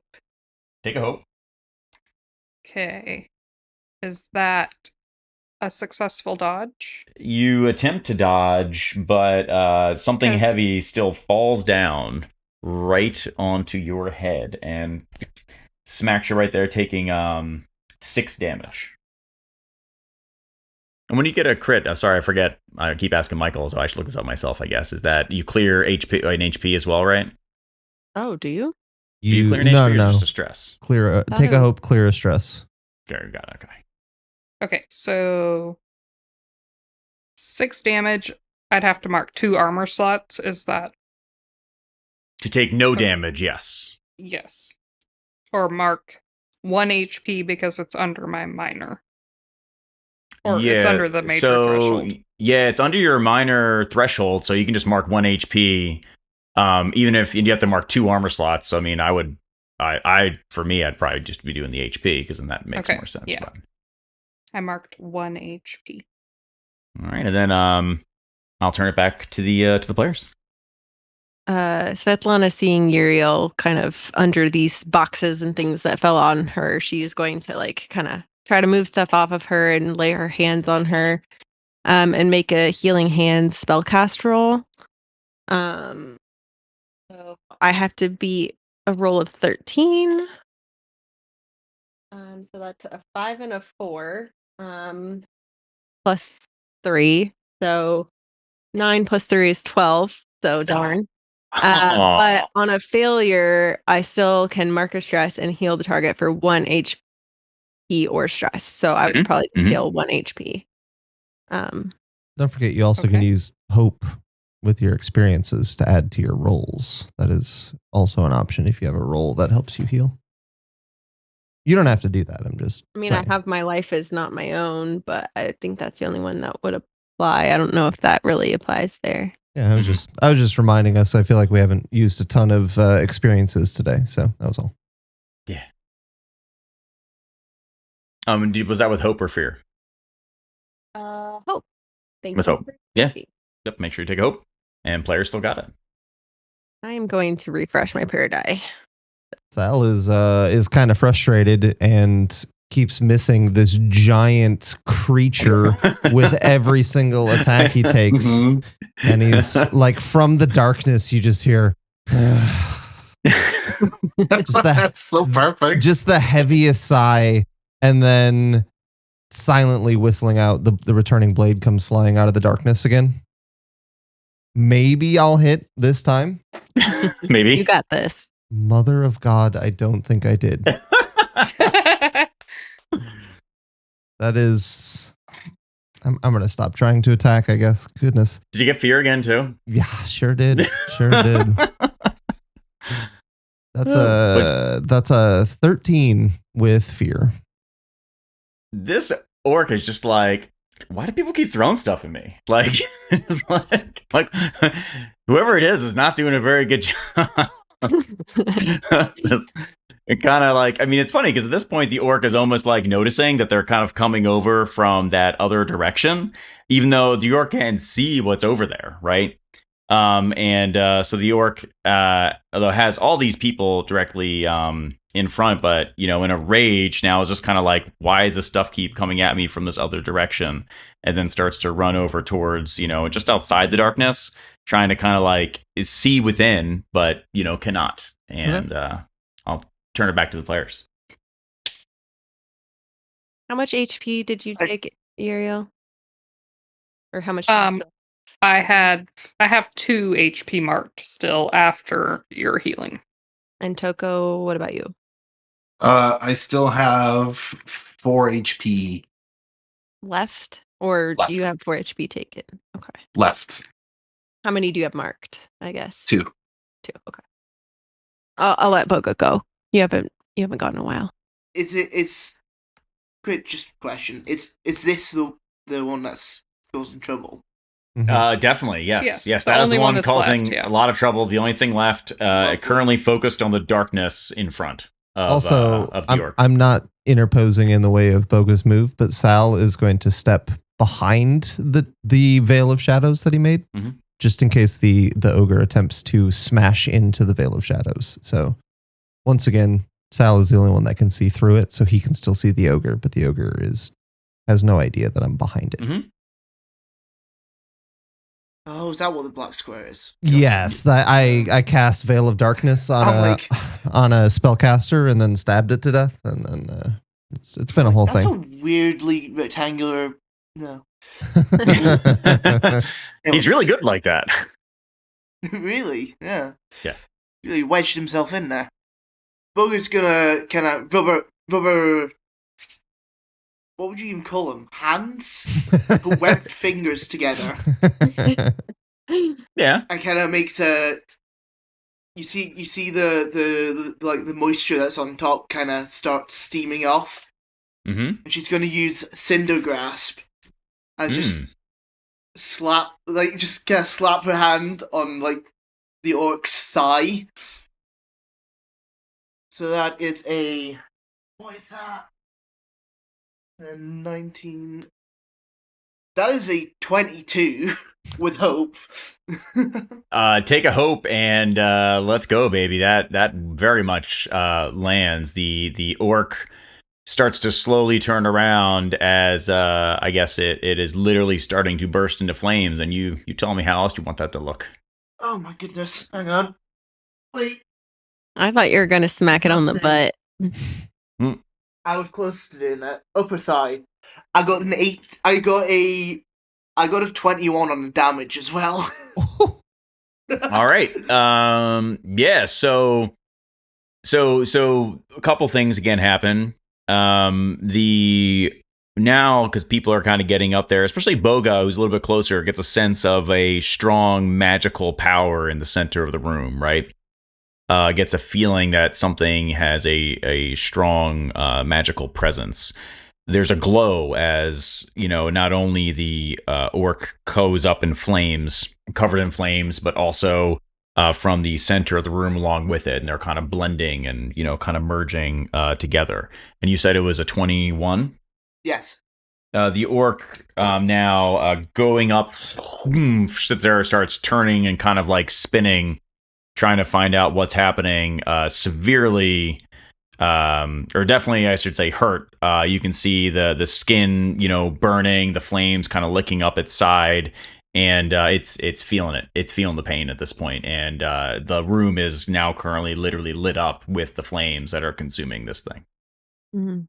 Well, should we, like Toko? You see Toko kind of panic at the flames, and he's kind of looking around, trying to figure out what to do.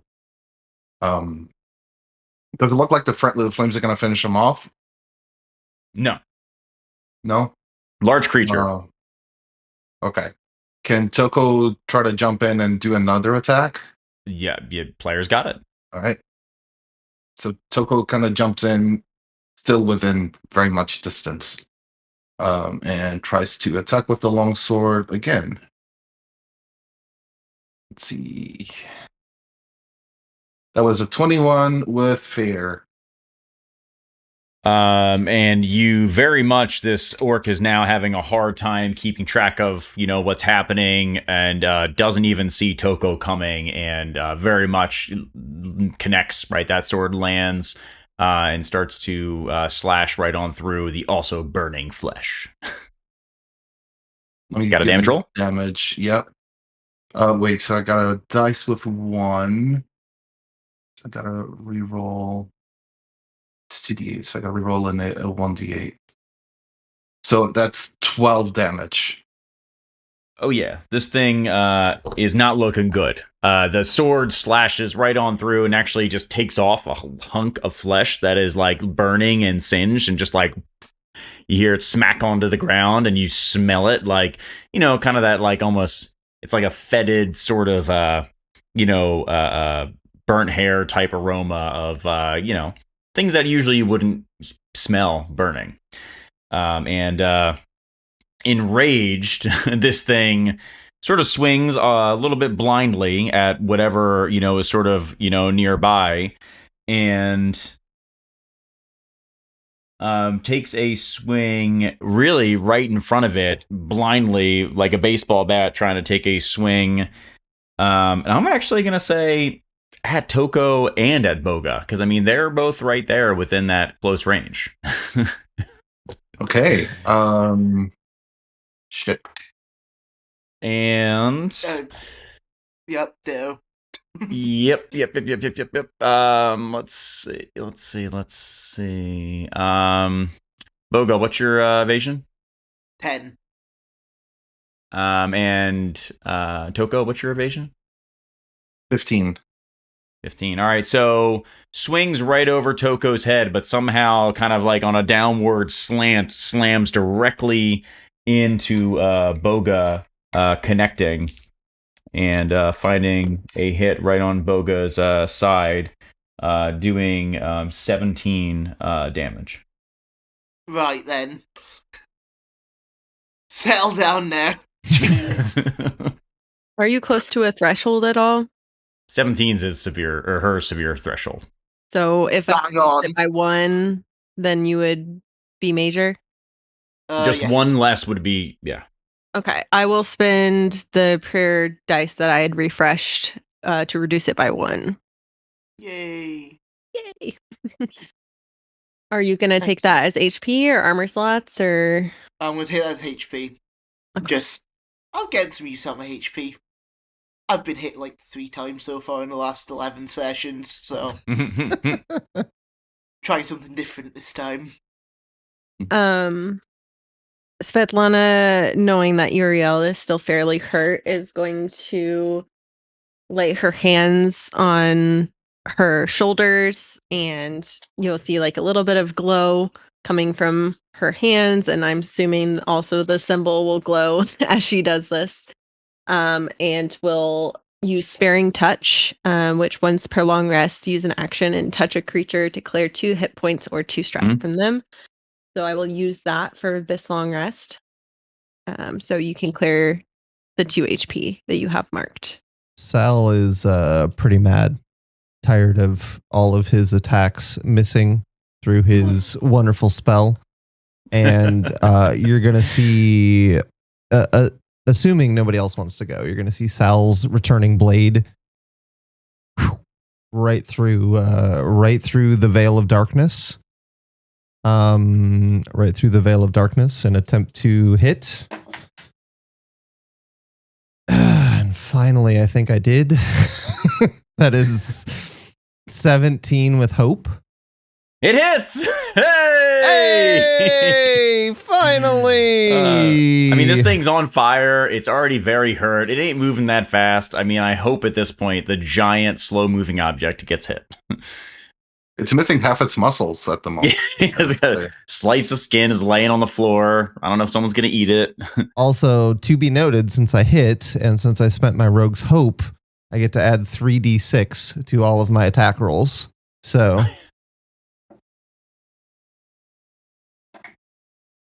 Oh, jeez. Still not great somehow, but 12 damage? 12 damage? This thing is on the verge of death. This thing lands. It is barely able to stand. It's using its club hope or fear with that first one. That was hope. Oh, okay. Barely able to keep going and is having a hard time, staying up and, with like its last, ounces of strength right now, it runs directly over towards the shelving once again, slamming into it with the shoulder. You don't even know how it's still going, and shakes way more debris to fall on top of both Toko and Yriel. If you could both make a agility roll for me. What the? Agility roll. That is a 15 with hope. Ooh, baby. On top of Toko's head, we have got something heavy slams down on Again! top and taking 11 damage. Jesus. Got 16 with hope? Hold on. Deftly, Yriel does like a little duck and roll and narrowly avoids getting slammed in the head. This agility's got to be good for something. Yes. My Yep. goodness. And I'll pass it back to the players as Toko tries to, How much damage did Toko take? 11. 11. I am going to rush over to Toko at this point and cast Healing Hand spell. Touch him on the shoulder and cast that. Goodness, my rolls are not great. 7, so 10 with fear. Oh wait, no, that fails. So just take a 1 HP back, Toko. because on a failure, you can clear 1 HP or 1 stress. Okay. Thank you. Mhm. That was second time to the head. That sucks. Yeah. Toko's taking a beating. Come on, dude. And I hand it back to the players with this barely up, literally barely moving orc. And actually, you know what, though? I'll tell you what, that after that last charge, it knocked some things over. And I actually totally forgot something, so forgive me. Bad GMing, because what I should do is as these flames go up, it suddenly holding itself up on the its hammer drops down to one knee and then poof, collapses to the ground, succumbing to the wounds provided by the flames that it's still on fire, and it is dead. We did it. And Flame always you wins. guys have defeated all of these lovely folks in the warehouse. That was bad That was for a me. good battle.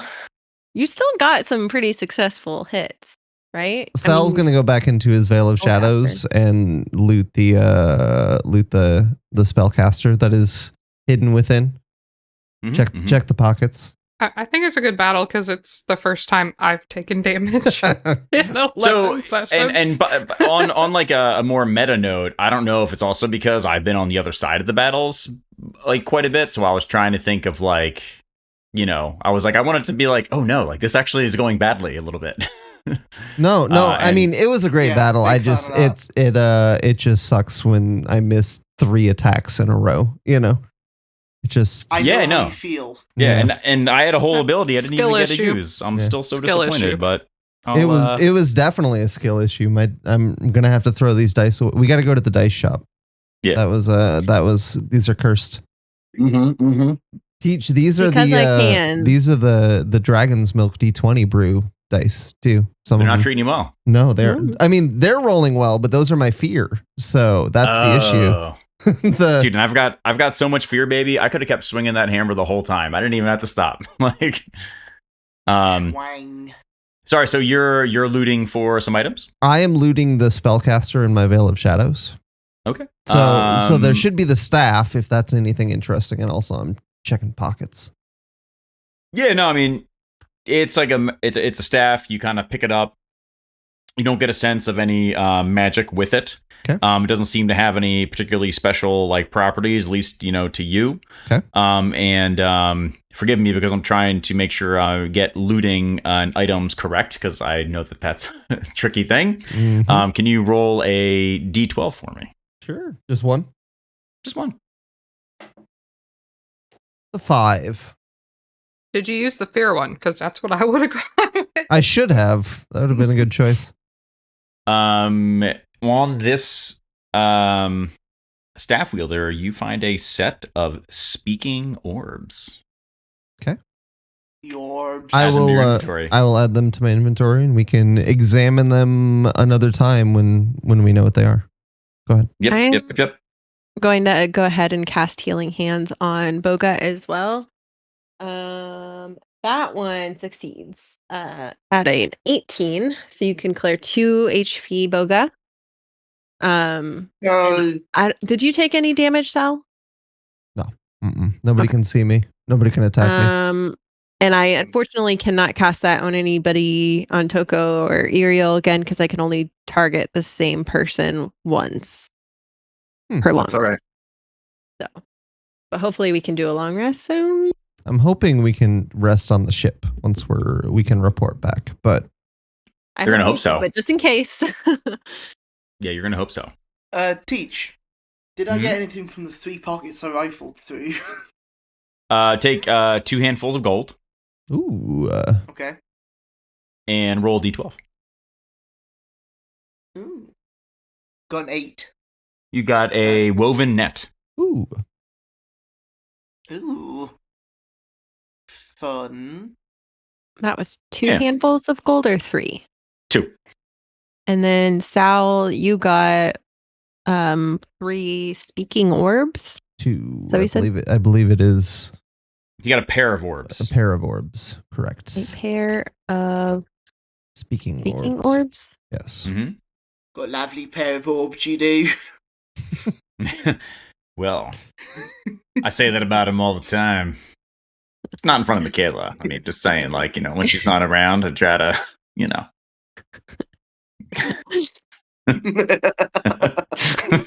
Oh goodness, you guys.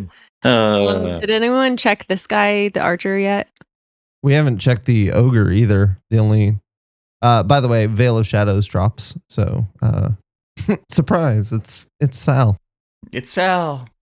So Sal would, once he looted, he would also kind of recognizing the staff as a magic conduit, would kind of like take it, arm still attached. There's still a hand grasping it, just like that stops like somewhere mid forearm, and would take it over to Bogha and just be like, "Hey, I don't know a lot about this, but I don't. If you need it, there's a staff that nobody's using anymore." And as he says that, he kind of like pries the dead fingers off, and it's like, well, nobody's using it now, and then just kind of like holds the staff out to Bogha.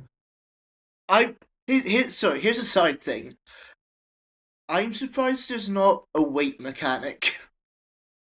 The weapons. Sorry, to metagame a little bit. The weapons, like ideally, you're not carrying extra weapons. You are, I think, realistically only supposed to carry the weapons that you're using. And we can look more into the rules on that, but we're not just like storing endless things in backpacks or anything. Like if you're not using a weapon, I think the intention is that you leave it behind. So. Yeah. Okay. I mean, even when you look at a lot of them, it's kind of just like you've got a short staff, a better short staff. Right. Yeah. I mean, like it's not like. Right. A lot of what you get is from your character level ups. So, but I believe I there is some rule that I remember reading at some point about like, if you're not using a weapon, unless you have an item that lets you store it, you're not taking it with you. Right. You need like a bag, whatever, like the equivalent of a bag of holding or whatever. And the short staff itself, when Bogha, kind of gets a little bit closer to it, gets the sense that it is a magical item, but it's nothing of any note. It's kind of like a more run-of-the-mill magical, for lack of a better term. This is, a magic wielder, but it's not one of particularly high stature. Mm-hmm. Yeah. Yeah. Is there anything on this archer over here? No, nothing of note. Just the equipment that you see on the archer, crossbow. Nothing noteworthy in the pockets. Is this what is it, north side? Is that the wall of the warehouse, or is there more? You mean like? Sorry, hold on. Like right up here? Yeah. That's just the end of the warehouse. Okay. Nothing is hidden back there. The lighting was weird earlier, and I wasn't sure if that was just the end of the building or... No, that was the hide and reveal mask, so I took all the hide off of this area, so as you move around, you see everything there is to see in the warehouse. Okay. And then, is somebody going to investigate the glowing thing? I was just going to say, I found in the rules, as you acquire new gear, you can carry 1 additional weapon and 1 additional armor in your inventory, and that's it. The inventory, weapon, and armor slots hold equipment you don't have equipped. So if you want to switch to a different weapon while in danger, you have to mark a stress to switch. So, anyway. Cool. I will go over to the symbol and see if there is anything different about this symbol than the other ones, or... So you're looking for where the glowing was coming from? Mm-hmm. So you go to investigate, and what you find is that it is not actually a symbol, but it is a polished and golden gemstone, and it is embedded in a sun disk, and it is that slightly twisted sun version of what you know to be something that you would use in your prayer and or worship to Core. Can you And describe Core's light. Can you describe a sun disk really quick? Like, is that just a worship object, or is it like, what are you picturing? So picture kind of like literally like a kind of like stylized sun, so like a circle with like kind of like lines coming off of it, so it looks sort of like a, you know, what you'd probably. If you look at my field on my character, I have drawn like what, Okay. But sort like, of like is the it sun. okay? It's an item that we could pick up and move if we needed to. Oh, 100%. Yes. It is small enough that you could certainly pick it up and take it with you. Yes. Okay. And it doesn't say that this is, you know, the Dawnstone, but, you know, I would say that, you know, it's a special shiny thing with a special shiny thing in it that you knew was glowing. And, you know, even to Svetlana, she goes to approach it. She gets initially a feeling of, you know, warmth and love, but then it changes to a sense of dread and then fades away. I would pick it up. And as you pick it up, it glows and there's a warmth that it gives off. Not hot, it's not burning you, but a warmth. Interesting. I put it in my bag. Put it in your bag. You could add, because you can add custom items to your inventory, right? Yeah, you can. Yeah, so I mean, you could actually like add it if you want, like add it there. Please do, so we don't forget it. Sal would like to sneak about the warehouse, see if there's anybody else around that we haven't discovered. Just kind of sneak through corridors and things, and I'm not trying to engage, but he is just trying to use the shadows to see if there's anybody else left inside. Sure. Explore about. Okay. I mean, do you want me to move? I was just kind of picturing. Just theater of the mind. Right, yeah. I don't so need to move through it unless there's that's something fine. So to see. as you look around, there's no other people within the warehouse. It seems most of it seems rather standard, right?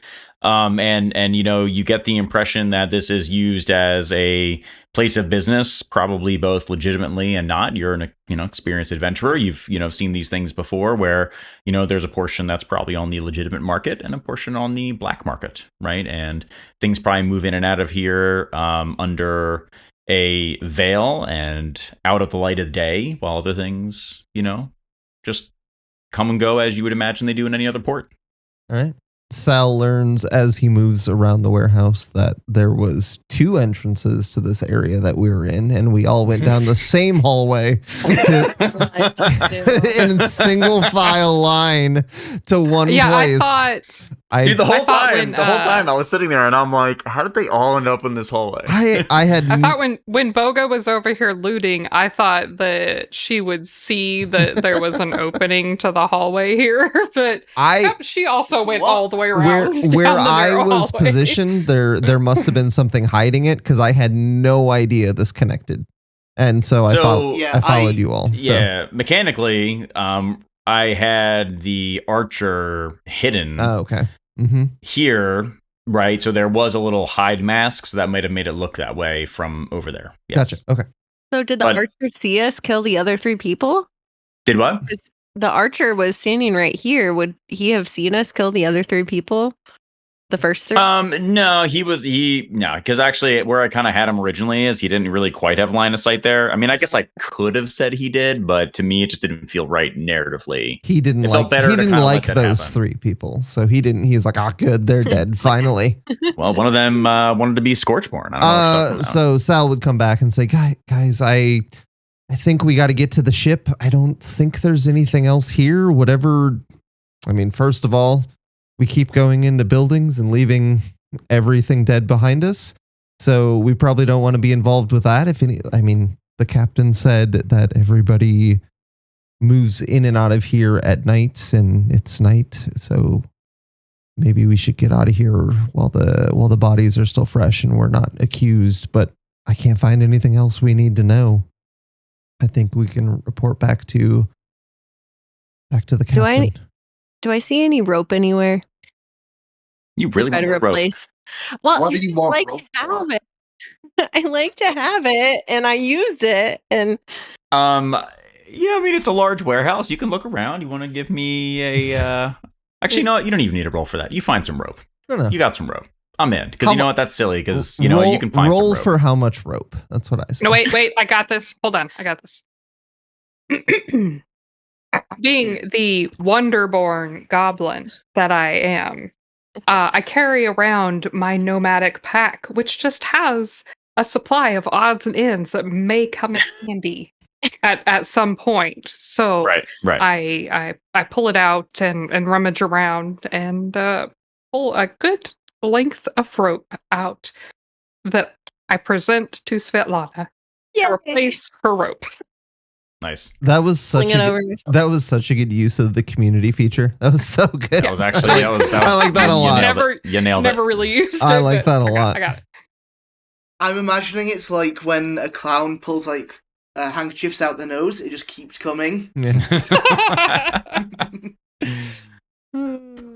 Also, we are bumping into some people's timelines. So I just I need to bounce. Yeah, I was going to say Andre's got like 10 minutes left, or 5 minutes at this point, I think. So maybe less. Yeah. So there's like a couple things you could do. You guys could wrap it up here. You could, if you want, I could kind of like transition us a little bit to kind of set the scene for the next one to kind of maybe, whet everyone's appetite a little bit. I'm fine with either one though.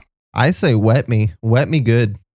God, can you keep saying that? Keep saying that, buddy. It's with an H. It's wet me, but that's hard to say. So wet me real good. Wet. Okay. Well, how about this? So then, is it safe to say that everybody is going to work their way to the ship? Yes, I think once at least Sal, once he kind of moved through the rest of the warehouse, saw there was nothing else, would move towards the ship. Okay. And would tell other people, hey, I kind of looked around and I can't find anything else unless you want to go through individual boxes, and well, that doesn't really sound like a lot of fun. Right. Okay. So I will go ahead and we can transition a little bit. And sorry, because I just put everyone's tokens on here, but I don't think I gave you control over them yet. So this is kind of tough mechanically, so I hope that it goes well. And I'm going to move everybody. Actually, no, I won't move you yet. I'll read this little bit of a thingy here, right? So you all exit the warehouse and work your way over to the Ashen Crown. The Ashen Crown floats above the water like a monarch of the seas. And as the top deck is alive with activity, the crew members moving around, prepping the ship to actually launch. We're transitioning into day the next day because you talked to Captain Daemir, told him what happened at the warehouse, and you shared the both cloaks and the stone that you found. And he more than believed that you stuck to your word and took care of the Jagged Knife in Kraken's Harbor. So he offers you free passage over to the Endless Forest. So you transition over to the ship, and Captain Daemir and Jasper Calloway look over the bustle of activity, critical of what's happening, yet admiring the work being done. And you guys are on the Ashen Crown. I'll go through this just to leave you guys with something fun. It won't take long, so you guys will be on time. So you are now going on the Ashen Crown on your journey to the Endless Forest, right? You talked to Captain Daemir. He believed everything that you said. He saw the stone. He saw the cloaks. He knows that you were true to your word. As you look over the vessel, you're nothing short of impressed, right? The bustle of activity and the majesty and majestic nature of this thing is more than most of you have actually seen in your lifetime. Some crew members stand out. First, you have Elias Vane. He's a pale blue-skinned elf. He settles in by the mast on the top deck as the ship leaves port. You don't hear a word from him, but he looks like he's whispering to someone, and somehow a barnacle precariously balances on his shoulder as he moves about. Virex Ashman, a human male, moves from place to place with an endless enthusiasm and eager helpfulness. His whole body is covered by clothing despite the warmth, but you catch some sort of scar creeping above his neckline as a vine grows up a wall. Matthias, the quartermaster, exudes a strength that befits their stout build. They carry a variety of tools and measurements to assist in measuring and weighing everything that comes on board. They settle into the captain's quarters in the south of the ship. Silas Drake, a female orc, walks about the ship with her staff in hand like a peacock displaying their feathers with pride. Below all this bustle, the ship itself creaks and breathes, filled with the sound of water lapping the hull, the snap of sails, and the murmur of its crew. As you move about the top deck, there's a variety of other crew on board in addition to the one that I've named, but you hear grumbling about card games and sleeping quarters down below, discussion of cargo weights and feeding schedules for some unusual goods, and drifting between the usual banter like a breeze laced with salt and secrets, fragments of other conversations about a glowing sun, someone unsettled in the cargo hold. And have you seen what Virex was carrying? And then what would you do aboard the Ashen Crown?